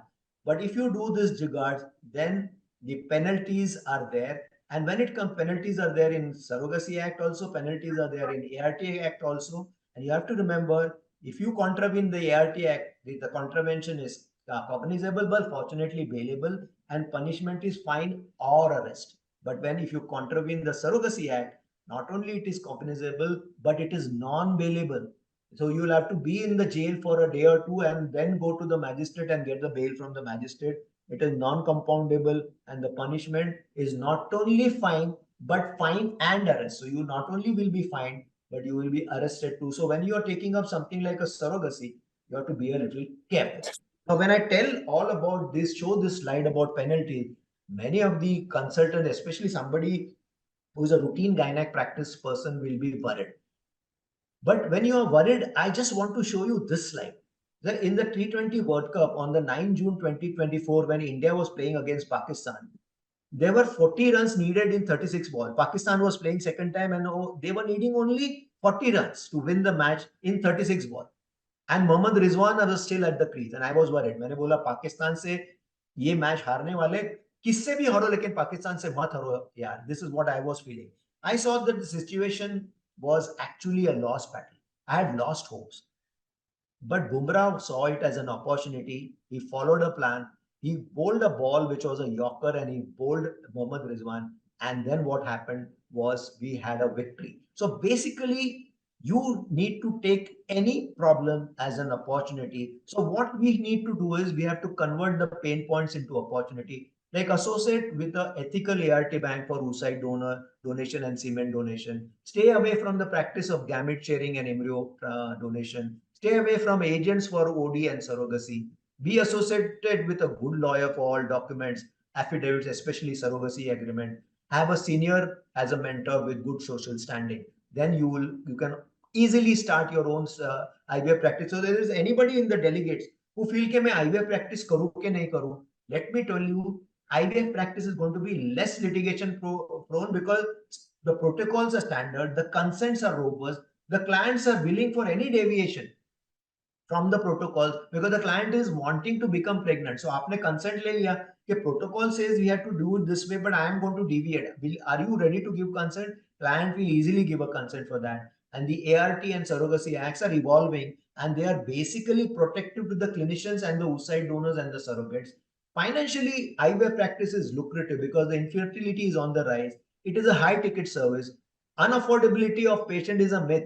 I mean, anywhere in the any part of the of our India, people are ready to pay for becoming pregnant, for having a child. If you start infertility practice, the footfall in your hospital will increase. There will be many satisfied clients when you make them pregnant. And basically, IVF practice is professionally fulfilling. So, if after having understood IVF, if today you take your first decision that चलो अभी मेरा practice बहुत हो गया, मैं अभी मेरे खुद के practice से burnout हो गया, now I have to start an IVF practice, then the second step is to call me or my partner. You can take down my number. Alka can give it to you or I can put it across. My number is 98220-38583. I have a company who will help you commission your own IVF center in 3 phases. We do a feasibility survey and we tell you about all the market strategies for your IVF center. We design your lab, we design your OT, we give you all the procure equipments for you. And after that, we also give you batch support for those 3 years, after which you will be considered to be an IVF expert. Thank you very much. This is my mobile number. If there are any questions, I am ready to take them. I can understand it is a very new topic for a routine gynecologist, but you listen to these topics 2 times, 3 times, 4 times, and then you will understand what is the law for IVF and surrogacy. The way we understood the MTP Act, the way we understood PCPNDT Act, listening to it again and again, only then we become smarter. So thank you very much. If there are any questions, I'm ready to take. Thank you, sir. It was an excellent talk. Really, we have to listen it repeatedly to understand it. Just Yeah. like MTP, we are starting understanding. Similarly, ART law, everybody must know. It is very important. Sir, I have one question regarding the ovum donation. What I know, the ovum donor, the female donor must be married, having at least one child of their own, aged at least 3 years. Yeah, this And is what she should be between age 23 to 35 years, free of genetic diseases and good physical and mental health. Yeah. So But you told that unmarried, but it is exactly married. that is exactly what many of the IVF consultants make a mistake in telling, that the ovum donor has to be married. I mean, when Yes. it comes to surrogacy, yes, she has to be married. She Surrogacy. has to have a child of her own. they try to extrapolate this law in ovum donation also. Ovum donation can be done by an unmarried girl also. Semen donation can be done by an unmarried man also. The age limit has to be proper, but there is no restriction on their marital status. But the only restriction is that she has to donate once. She can be married. She can be one who's having a child, but she can be unmarried also. So this is one thing that is always say, because this is a new law. So that's the reason why there are many misunderstandings among the people who are practicing ART also. So this is one misunderstanding. They feel that they have to be married. So unmarried girl can also donate once in a lifetime. Yeah. Oh, she has to donate only once in a lifetime. That's all. An unmarried girl can donate, but she donates only once in a lifetime. Achha. Now the surrogacy, they are changing the name to gestational carrier. The surrogacy gestational carrier. Presently, the act is saying that it is surrogate only. Maybe later on they will change the gestational carrier, and it has to be the surrogate mother should not have any genetic connection with the fetus. See, that is very important. That is very important. The law says minimum investigations. So a law will only talk about minimum investigation. Like for an ovum donor, they say, आप सिर्फ HIV करो, HBsAg करो, VDRL करो, HCV करो. That doesn't prevent you from doing HB electrophoresis. That doesn't prevent you from doing genetic testing. That HB electrophoresis and genetic testing is anything more than the law. But legally, but the surrogate mother cannot be genetically related to the fetus. Surrogate mother, at this moment of time, what the act is saying is that the surrogate has to be brought by the commissioning woman or the commissioning couple. Brought by. That is the only thing. Not brought through an agent.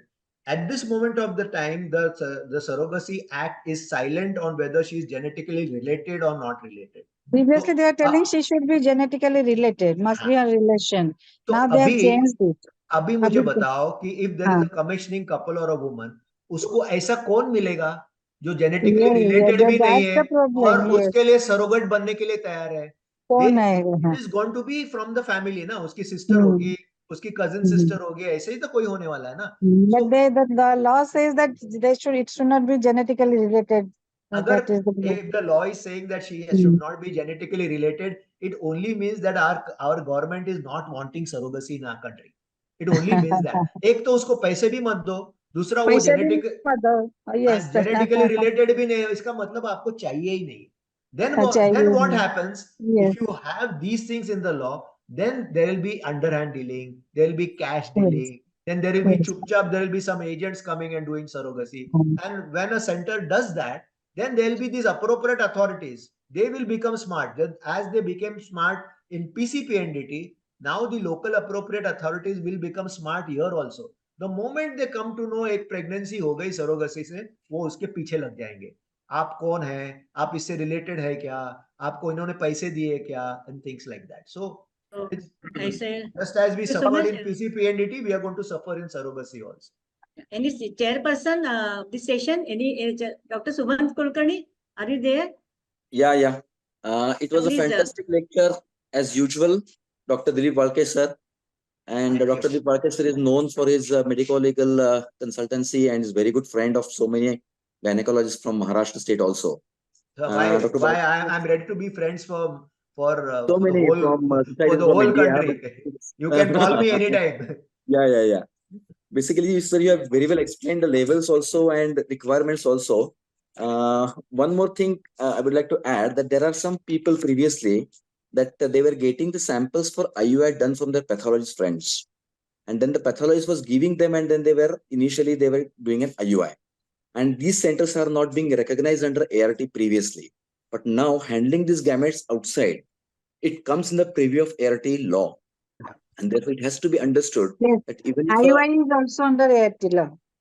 So these two things must be told to the people, that those who are not having their own ART centers, but if they're getting this IUI samples done from the pathologist center as well as their own center should be under ART law. Exactly. I think this. So routine gynecologist cannot get sample from anywhere unless he has got Number Okay. one, his Registered center center. has to be a level 1 ART center, Yeah. and Yes. he has to get the sample from an ART bank only. Only. That's Correct. true.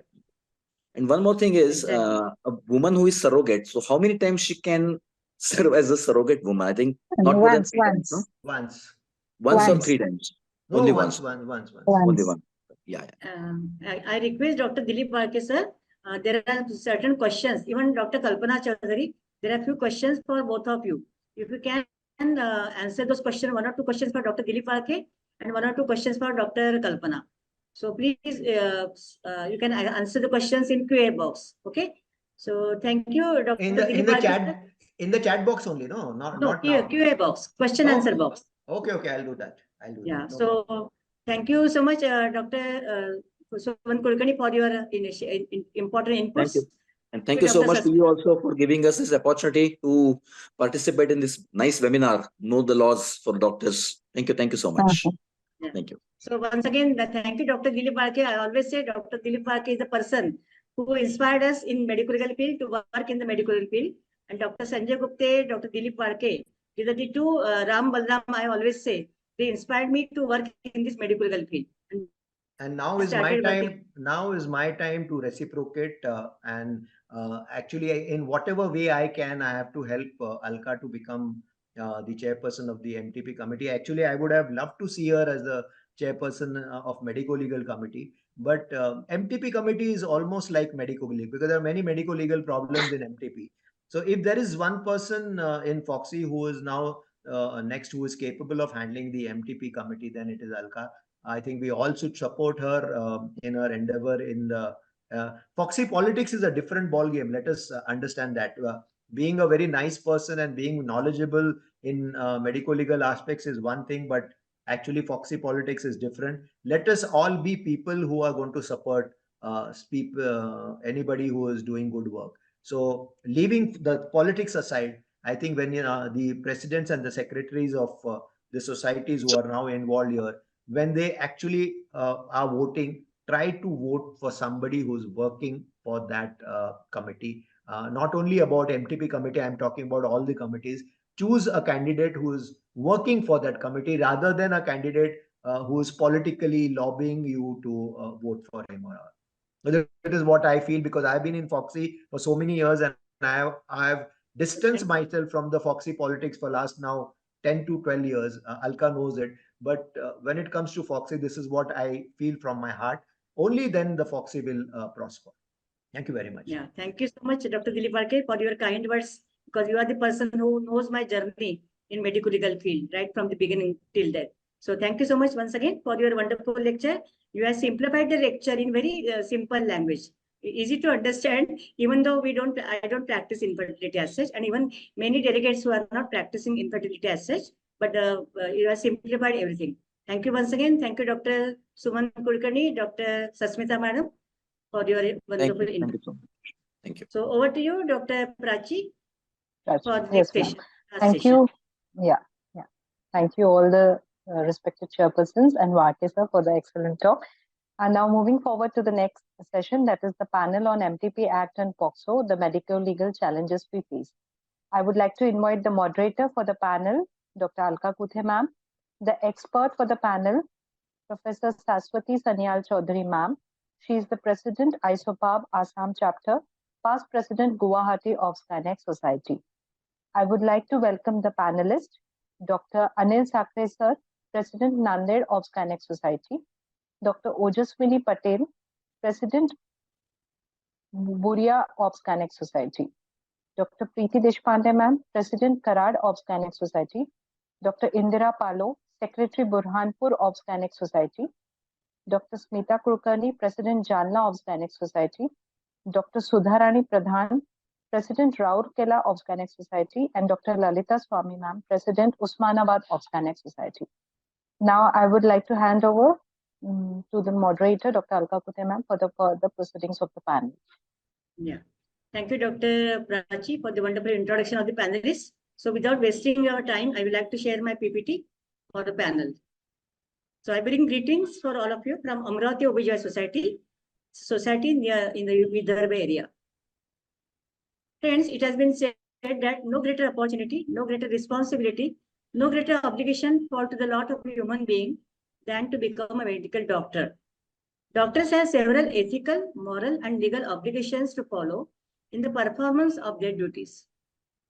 Therefore, it is very important that all doctors must understand the nature of these obligations and fulfill these obligations to the best of their ability. FOGSI Act and MTP. What are the medical challenges we may face during our day-to-day practice? So our expert is Dr. Saswati Sandal Madam. Our panelists, expert panelists are Dr. Anil Sakre, Dr. Ojaswini Patel, Dr. Sudha Rani, Dr. Smita Kulkarni, Dr. Indira Palo, Dr. Preeti Deshpande, Dr. Lalita Swami. We are amongst us great panelists who will be showing us a path, but just now they are not showing us just a path, but how the path to be crossed. Rather, they will show you how we can overcome the difficulties in our day-to-day practice. The Protection of Children from Sexual Offences Act, that is POXO Act, is a Parliament Act, was enacted in June 2012 in order to address the problem of child sexual abuse through less ambiguous and more stringent legal provisions. It's a POXO Act, not POC. Not it's sometimes it is mistakenly just talk like POSCO Act, but it's a POXO Act, Protection of Children from Sexual Offences Act, POXO Act, and not POSCO Act. So these pronunciations are very important because they are the abbreviations. Friends, we know there are MTB Amendment Act in 2021 and this POXO Act 2012. MTB Amendment Act 1971 was rather the act replaced the old MTB Act 1971.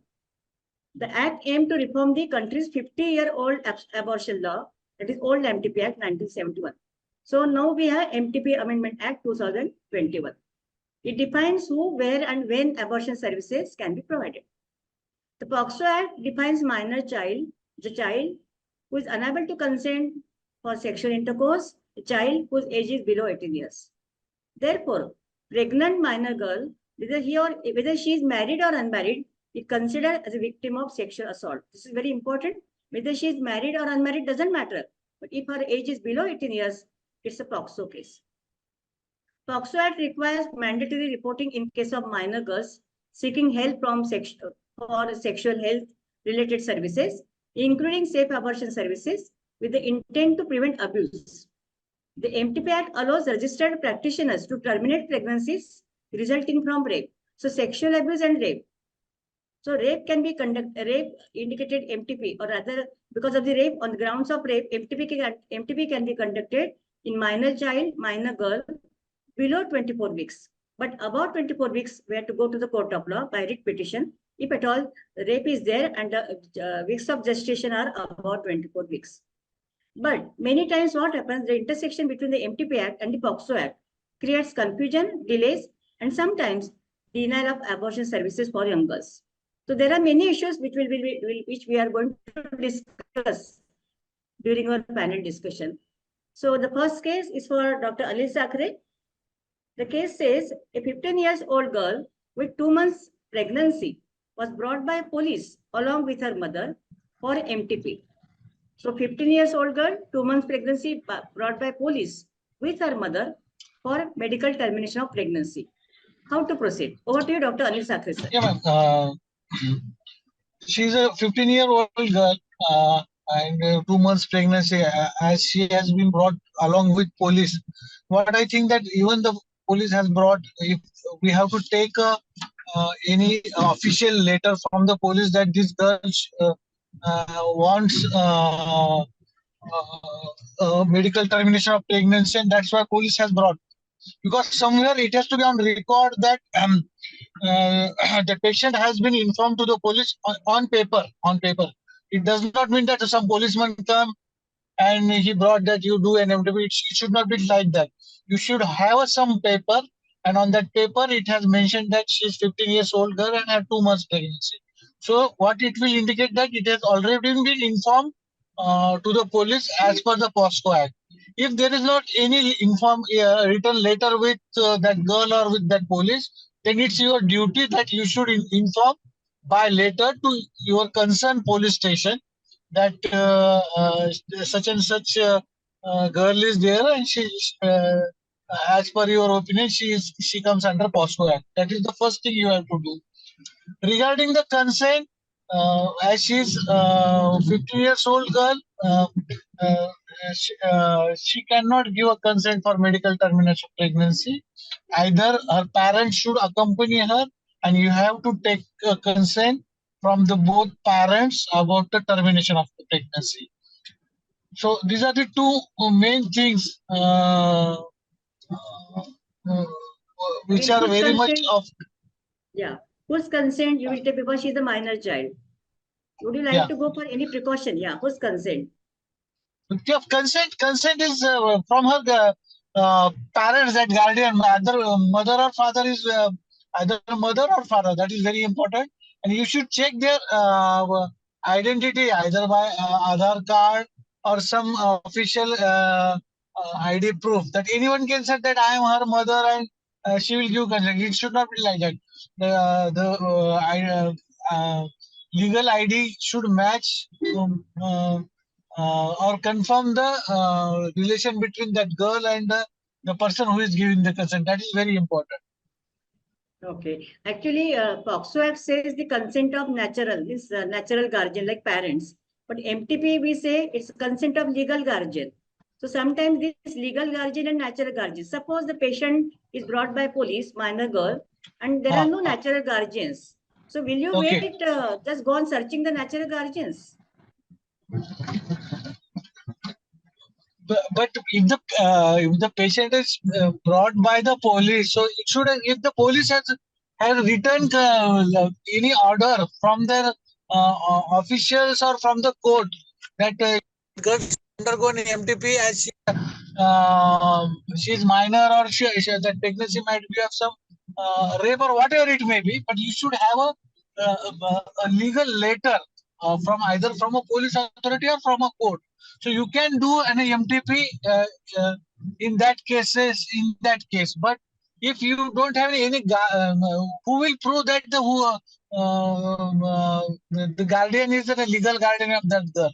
So again, it's our responsibility to avoid medical legal problems furthermore in such cases. So give the responsibility to the legal persons to prove that. Okay. So important inputs by you, Dr. Anil. Dr. Sumitra, madam, can you open on this case regarding whose consent to be taken? Dr. Sumitra, madam, are you there? Sumitra Sandal, madam, is she there?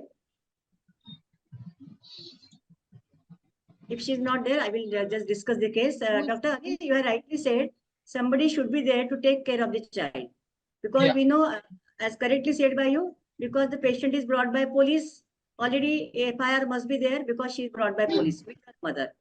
But suppose she came to you directly with her mother, then it's a duty upon doctors and everybody in the community to report the case of child sexual abuse by section 19(1) of the POXO Act. Okay, to police station or SJPU or child helpline number, any three. But if we have a police station nearby, we have to inform to the regional police station.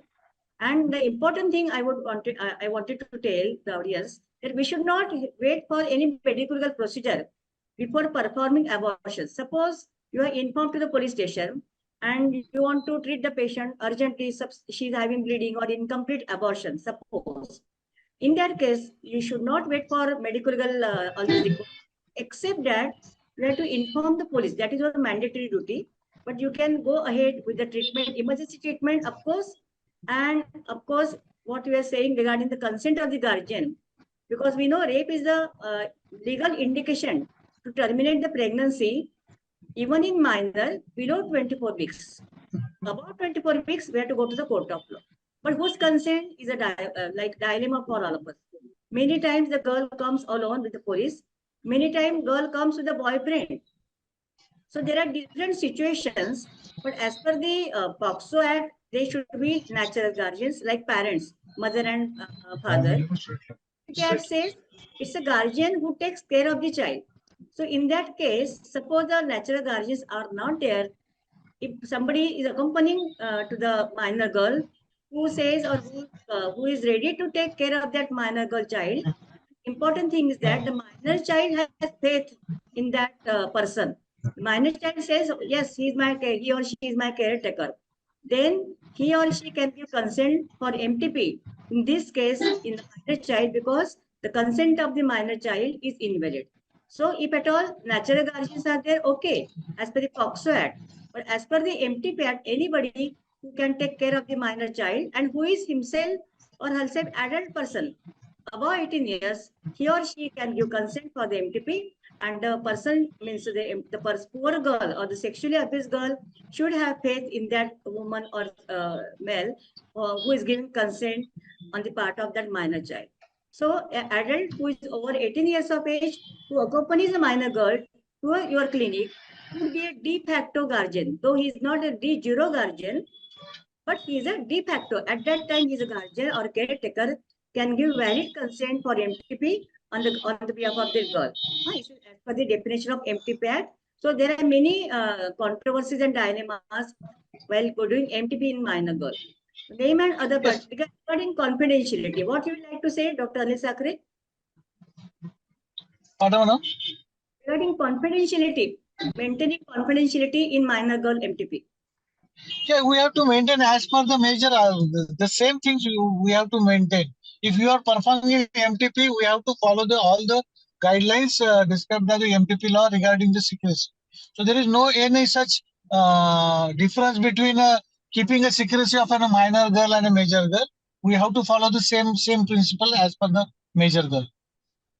Yeah. So previously there was, as per the previous MTP Act, it was just fine of ₹1,000. This Amendment Act, it gives fine plus imprisonment of 1 year plus imprisonment. So we should keep in mind the privacy of the minor child is very important. We should never disclose the privacy of the child that I had conducted MTP in this minor child. If suppose we meet the minor child anywhere, or even our suppose also our staff, as the staffs, we are liable for our staff's activities also, staff deed also, we are liable. So there should not be any breach in the privacy of the minor girl. Otherwise, we are held liable, imprisonment plus fine. So this is the Amendment Act which says imprisonment as well along with fine. The Supreme Court order given by Justices Dr. Chandrachud, Dr. Gopal and Bala, it says if the parents of the minor child say they don't want to disclose the identity of the minor child, in that exceptional case, you can inform the police station without revealing the details of the minor girl. But in case they give in writing to you, otherwise you can inform the police station details of the minor girl. Because they should have some written request to you, inform to the police station without the privacy of the child. In that case only, you can keep the name of the child secret. So rape is the indication for termination of pregnancy, and we need to follow the protocols as per the MTP Act. Consent of the guardian is very necessary because the minor girl can't give consent for MTP. There are What I want to suggest in this guardian consent, ma'am, there are many times we may face a problem that some fake person come with her boyfriend, some friend or some boyfriend's a relative. So if a doctor suspect that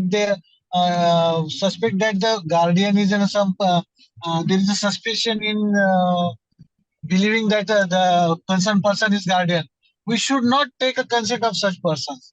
So we are the whole authority to confirm who is the nearby guardian and who is real guardian, not a fake guardian.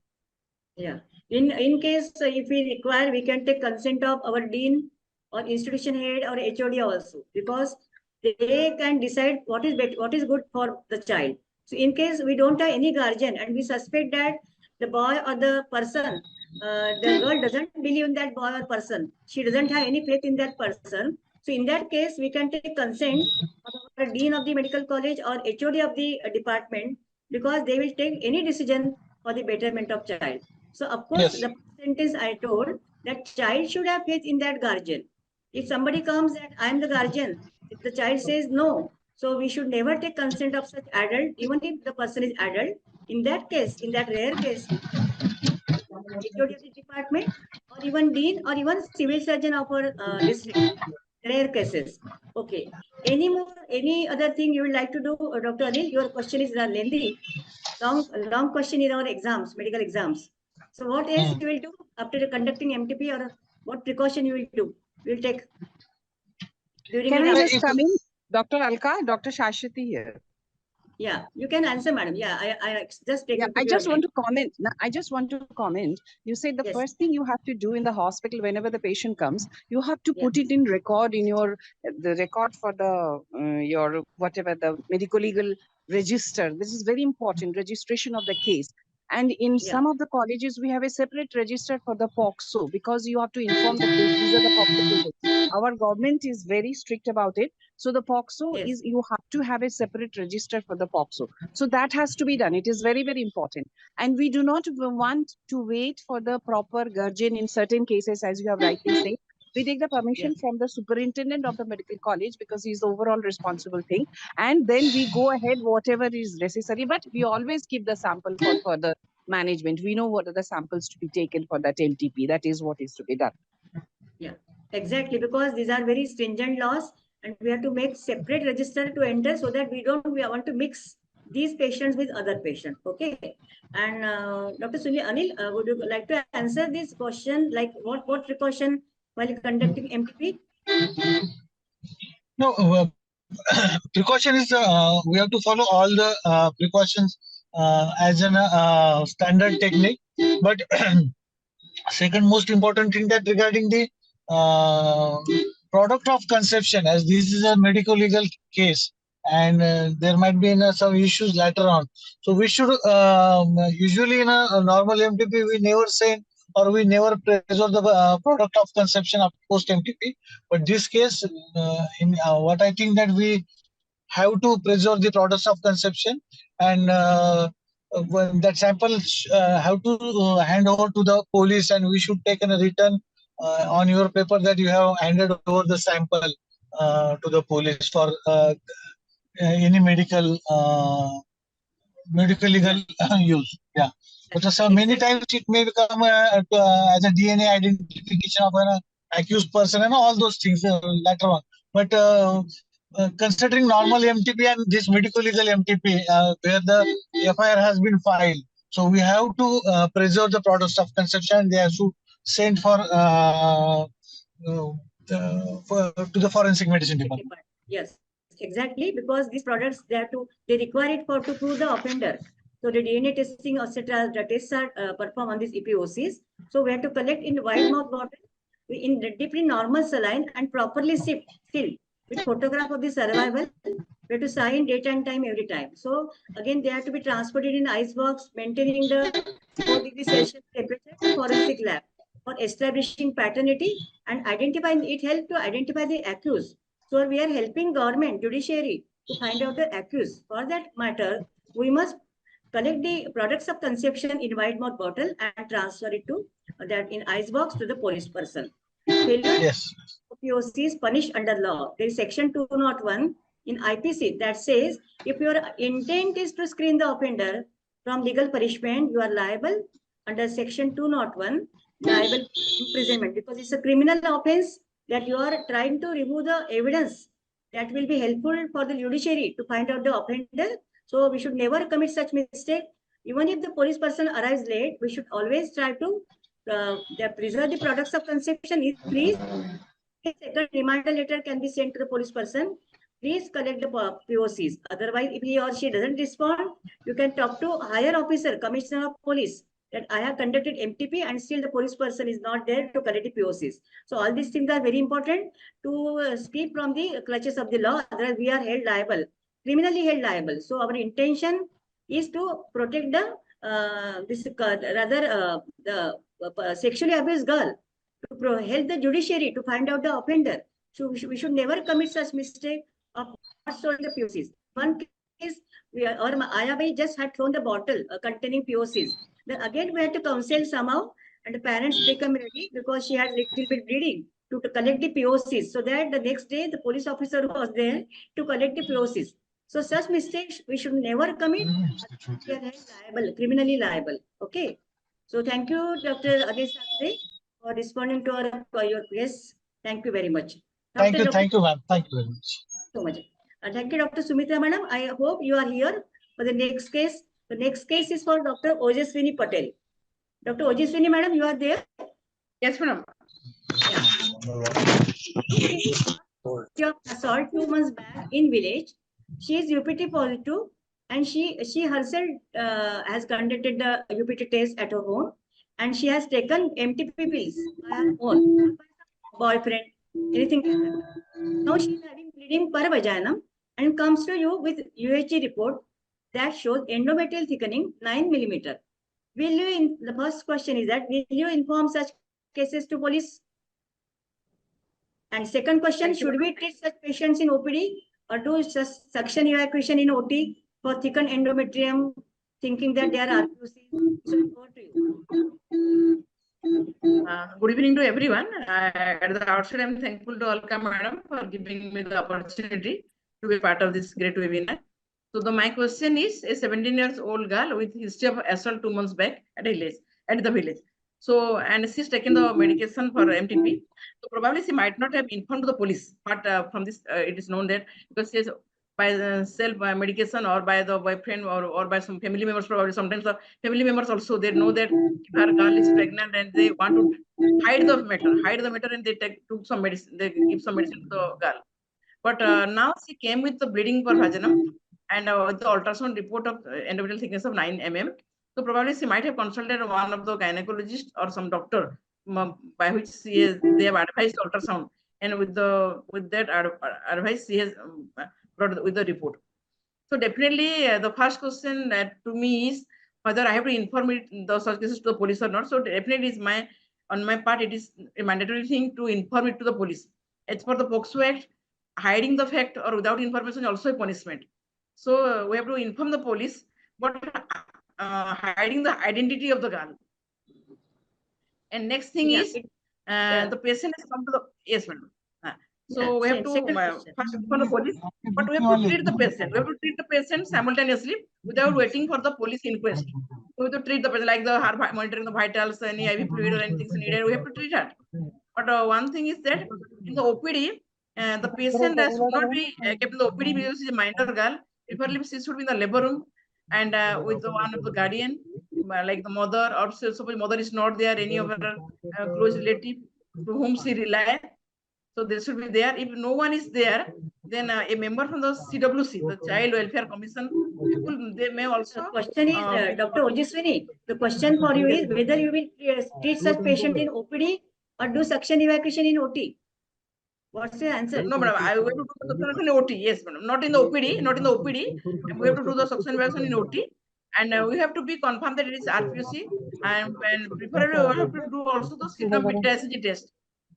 And the RPC should be collected and preserved in the normal saline without any plain normal saline, and should be kept in 4-degree temperature. That we discussed. Dr. Sumitra, madam, are you there? Any input from you on this case? She herself I think there is I'm Dr. Shashwati actually. I'm not Sumitra. That was I was confused. Yeah. Sorry, madam. Dr. Shashwati, madam. Sorry for that. Yeah. Previously also you told us, so I thought you were calling somebody else. Now for these. No. I am calling you. Sorry for that. Yeah. Dr. Shashwati, over to you. What are your inputs, Dr. Shashwati, Sunil madam?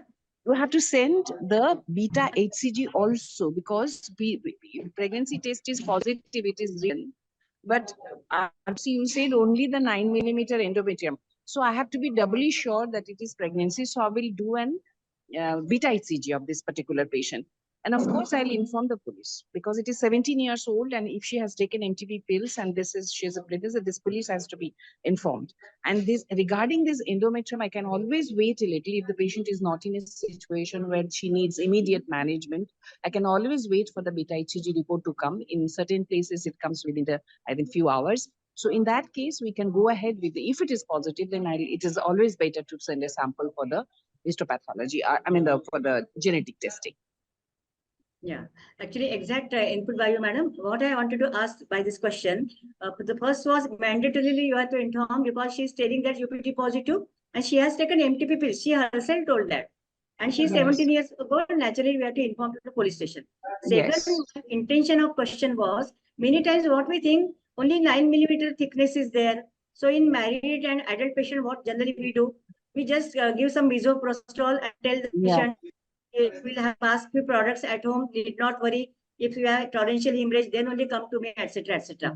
Yeah. Such cases, we should never give miso and let the girl go home, because the important piece of evidence Yes. we will be looking. So Yes, never yes. try anything in OPD, because suppose you give some tablet tomorrow, if at all the girl wants to escape from the clutches of law, or her mother says, "नहीं हमें इस झंझट में पढ़ना ही नहीं है." So, but the question will be asked to you, not to that girl or her mother. They will ask you why you didn't collect the POCs. Yes, So, of course. You have to yeah. save your own skin.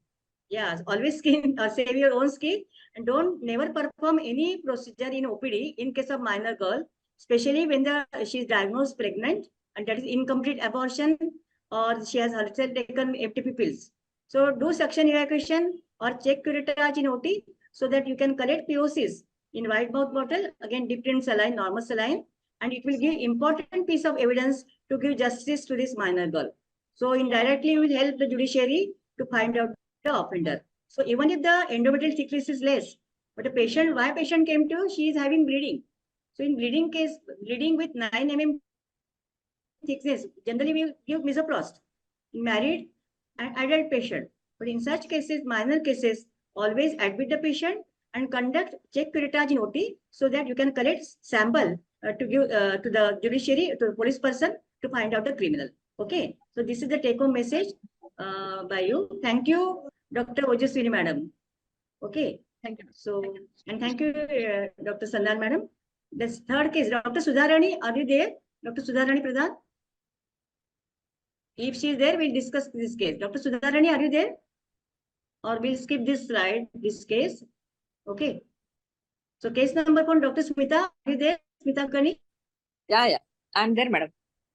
Yeah. So case number 4, we skip case number 3 because Dr. Sudharani is not there. Over to you, Dr. Smita. The case is that unmarried girl was brought to your OPD by parents. She gave history of 4 months amenorrhea. She came to you for examination and further treatment. How will you proceed? Over to you. Madam, she is unmarried girl and I want to confirm her age. Because if she is above 18 and if she is above 18, her procedure for her is same as others. But if she is less than 18, even if she is married or unmarried, we have to inform the case to police. But prior to that, I have to confirm her age. Like if we can get Aadhaar card or her school certificate, school living certificate or something on which we can get her date of birth and confirm. And if she is under 18, then it is a part of FOGSI Act and we have to inform police first. That is one. And then whatever, now we have already discussed that if she is 4 months pregnant, then we have, like, police will see whether it is assault or how pregnancy is, how many weeks, then you can do sonography and the further treatment can be decided. So the important mandatory duty on your part is to inform police. If at all the Aadhaar card is not there, or she says I don't have anything, and she's just borderline case, your clinical judgment says she can be 18 minus 18 plus, what you will do? Actually, these are the documents which will provide age. But in case if we don't have document, then we have to get an age estimation with the help of radiologist. Like we can get her X-rays, and with the help of radiologist, we can come to know what age she can be or whether she is above 18. Yeah. So if you are in doubt, you can MTP the planned procedure. So you can wait. Suppose it is Sunday, by chance you don't, the radiologist is not available and you are not sure about her age. It can be borderline case also. So always you can wait for a day. So just to seek the help of radiologist, they will tell you what is the age of the child and accordingly you will manage the case. Okay. So this is very important that unless and until we are sure that she is above 18 years, we should never go ahead. At least have some proof of age, and then as per the FOGSO provisions, we have to report to the police station. The girl can tell anything. Suppose an obese girl comes to you, you may think that she is above 18 years, but actually she is less than 18 years. So in that suspicious cases, always take help of the Aadhaar card, TC, etc. But if at all they are not with the girl, you can ask the girl or you can admit the girl, or you can ask her. But sometimes if you don't inform police person, tomorrow she can be suspicious that madam doesn't want to treat, but want to inform somebody else, police station. So in that case, write down everything, details about the girl, address, phone number, etc. But in that day only you can determine the age. That will be well and good, because you can take certain steps to go ahead. So you can always ask help from district civil hospital for the age. The radiologist is always there, and he or she can tell you the age, and accordingly you can manage the patient. Sometimes what happens, the girl says she is 18 years plus, but she tells she is 4 months pregnancy. So what we can do in that case? She tells that she's adult. She's 18 years plus 4 months. Yeah. Yeah. What in Madam, that case? if she is above 18, her own consent is valid. Okay. You can have a caretaker, but then if she's above 18, it means the rules for MTP above 18 are same whether a patient is married or not. Yeah. Dr. Saswati madam, my question was, she says she is 18 plus 18 years 2 months, and she is coming to you with history of 4 months amenorrhea. But then she's under 18 when she had the sexual intercourse. Yeah, that's the important thing that I wanted to extract from you, because she tells she can tell anything. She tells she's 18 years plus 2 months, but amenorrhea is of 4 months. It means there was sexual intercourse below 18 years. So in that case also FOGSI applies. So we should never think that just because she is 18 plus years, we did not inform, because retrospectively there was sexual intercourse when she was below 18. So all these things we should search about. Otherwise, we will be held liable if some bad event happens in that girl's life. Or tomorrow she complains, though she is married, it was a rape case with her. So again, we will be held responsible, because we are not informed, thinking that she is about 18 years, but the pregnancy is of 4 months amenorrhea. So we have to think about the conception and the age at conception. These are very important tips for all of you. Thank you. Thank you, Dr. Smita Kulkarni. Thank you, Saswati madam, once again. Thank you so much. Thank you. So next case, Dr. Indira Palu, are you there? Yes, madam. Yeah. So I welcome Dr. Indira Palu. She's an enthusiastic secretary, Berampur OBGYN Society. I'm in touch with her since 2-3 years. She always like to participate as a panelist. Thank you so much, Dr. Indira. So the case to you, a 13 years school going girl was brought to a health provider by parents with complaints of injury to private parts, bleeding per vaginum due to fall from tree. How will you proceed? 13 years girl brought to you, complaints of injury to private parts, and she's having bleeding PV, and the parents tell due to fall from the tree. Hello, madam. Yes. Actually, there is a bleeding. There is a history of falling from the tree, but on examination there is only bleeding from vagina only. We have to look for whether there is any injury outside the vulva. If the girl falls, then maybe there may be broken legs or anything, hand or anything. We should look for any such thing is there or not. But if there is a only injury, it is very rare. And even if we have to admit the patient, and we have to treat according to whatever injuries are there. But we have to keep record of all these things. We have to inform the police, because she's a very small girl. The girl at that moment may not be telling the truth to us, or her parents may not be telling the truth to us. So later on they may come out with the truth, but for some reason or some reason they are not telling the truth. We have to keep the records, and we have to inform the police, and police need to come and investigate the case. And we will, as per the requirement of the baby or girl, we have to treat whether she needs any surgery, it needs repair of the tear or anything, any bleeding, we have to do it. We will not delay it. We will inform the police, and we will start the treatment. Yeah, as discussed by Dr. Indira, there can be injury to her legs also if she is falling from the tree. Why only private parts are injured? So indirectly we get some clue that it is a case of sexual abuse. In one case during COVID era, I have seen such a case. The parents brought the case at midnight, 2:30 a.m. They said the girl had a fall from Guwahati. There was totally hymen was torn, total injury to the inner parts, vulva, minora, majora, etc. So the parents were just hiding the history. We counseled the girl. She was so afraid of talking to anything. She couldn't talk. The parents slowly, we gain confidence from the parents.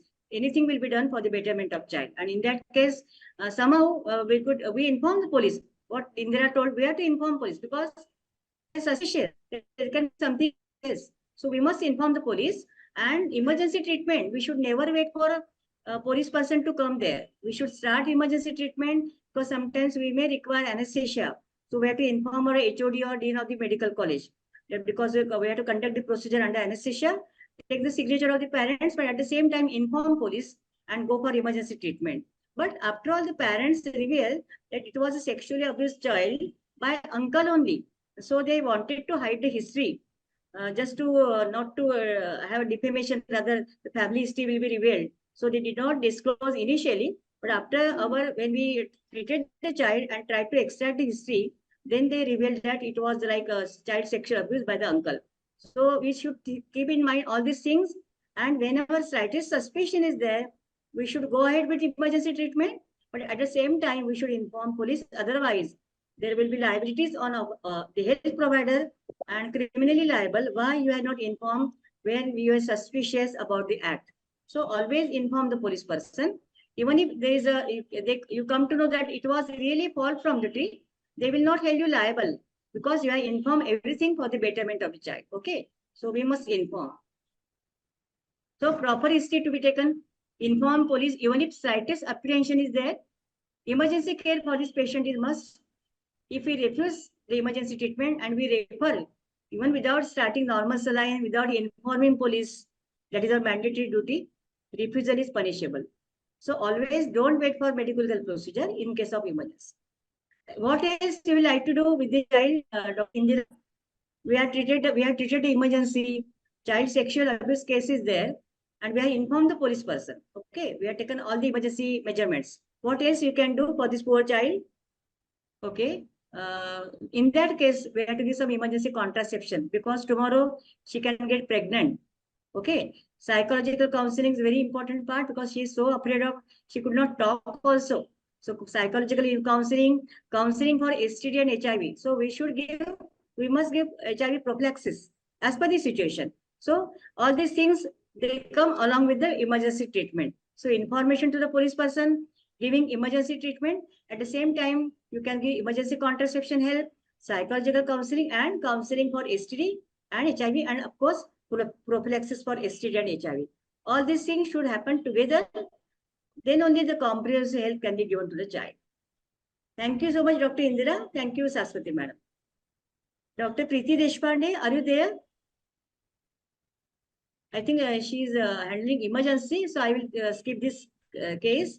And the last case. So case number 7, Dr. Lalita Swami Madam, are you there? Yes, madam. I am there. So the last case, over to you, Dr. Swami Madam. A 17 years college going unmarried girl visits your OPD with her boyfriend with 4 months amenorrhea. On further questioning, the girl confessed of having regular sexual intercourse with the boy, and she has not disclosed anything to her parents. So what are the liabilities on the provider and how will you proceed? Dr. Lalita Madam. Yes, madam. Thank you, madam. And good evening, everybody. As a girl is of 17 years old, she is in a minor, and she told history. She is along with her boyfriend and told history about a 4 months amenorrhea and having a regular intercourse. So first we have to confirm whether she is pregnant or not. And if she is pregnant, how many weeks is there? That also confirm. As she is a minor, the age is 17 years. We have to confirm that age on examination of a radiologist. And then if she is a 17 years old, it is a POXO case. So we have to first inform to the police.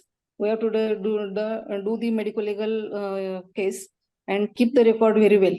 And again, as she is a 17 years, she has no any right for the MTP or for abortion. So we have to inform to the guardians who are ready to care to her. So the important issue in this case was she important to you with the boyfriend. police. Can we take consent of boyfriend? No, madam, no. The case says She did not tell anything to her parents.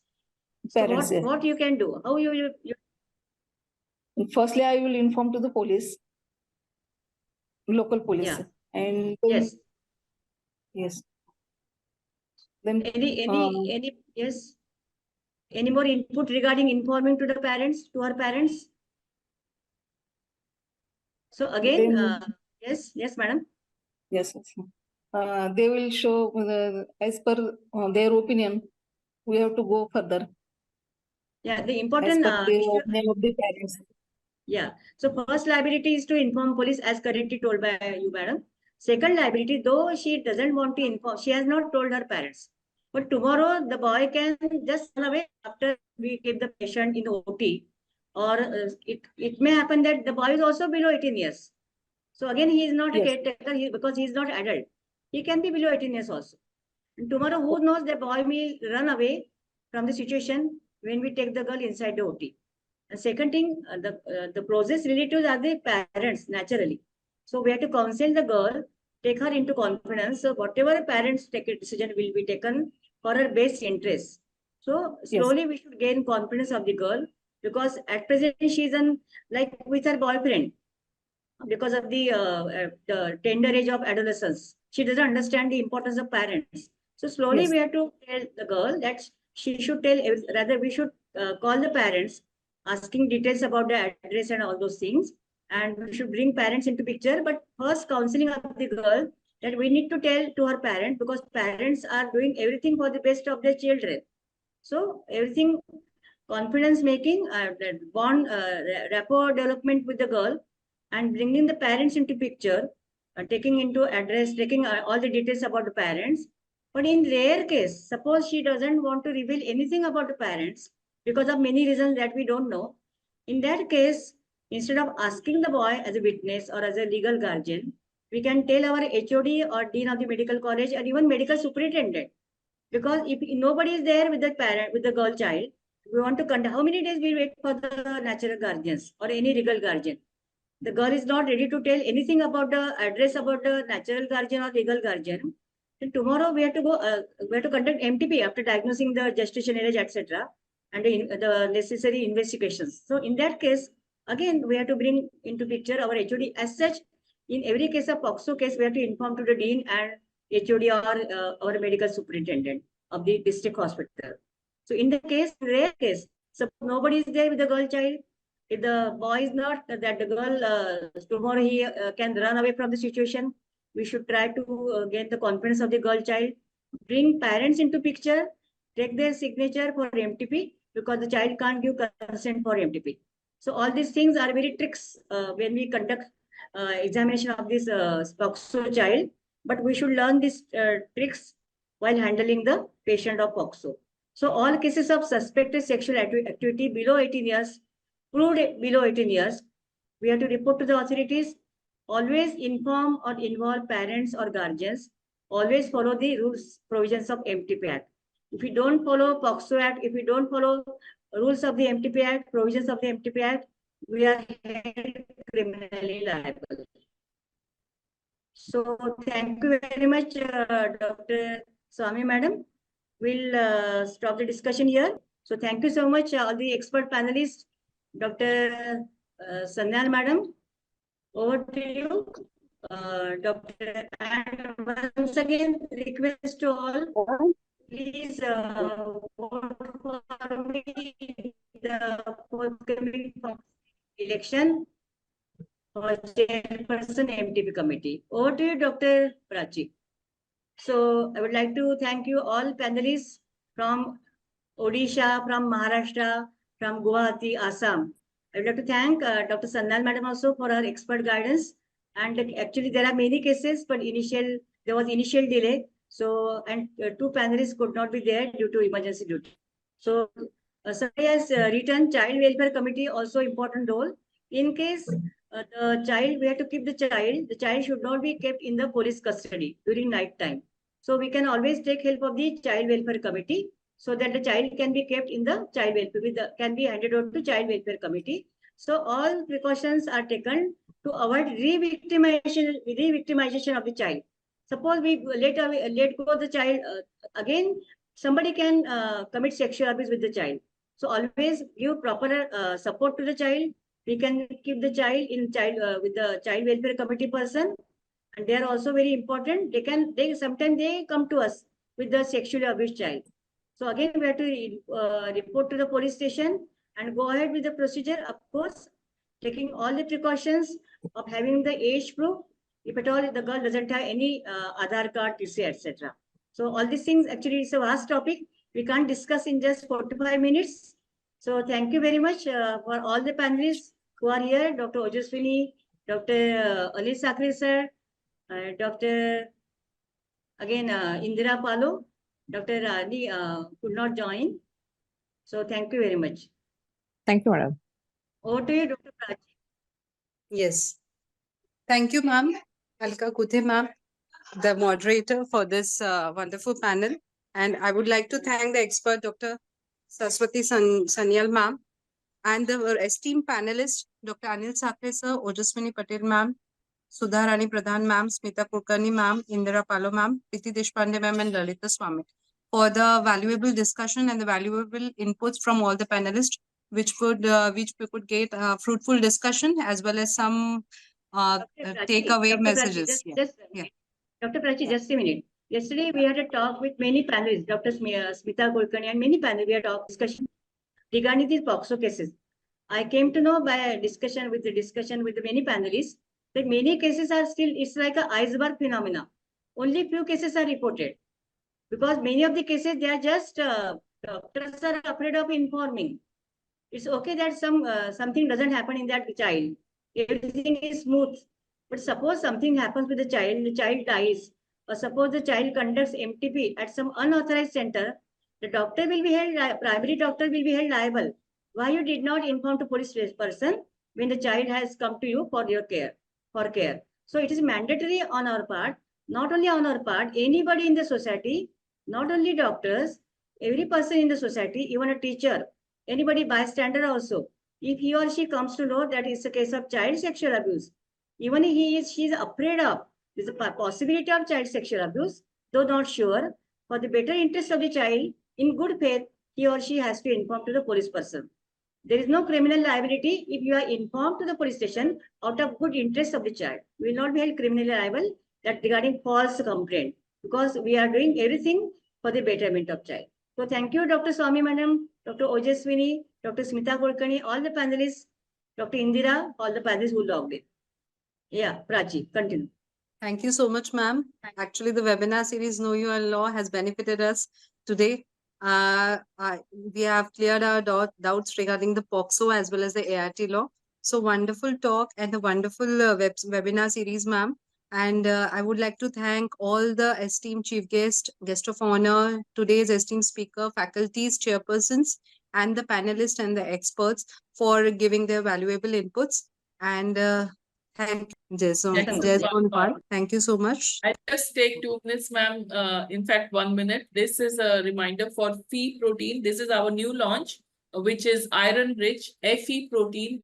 So this tablet unlocks iron's potential and normalizes the homeostasis because of lactoferrin. Please do look for pregnancy care, iron deficiency, anemia of inflammation.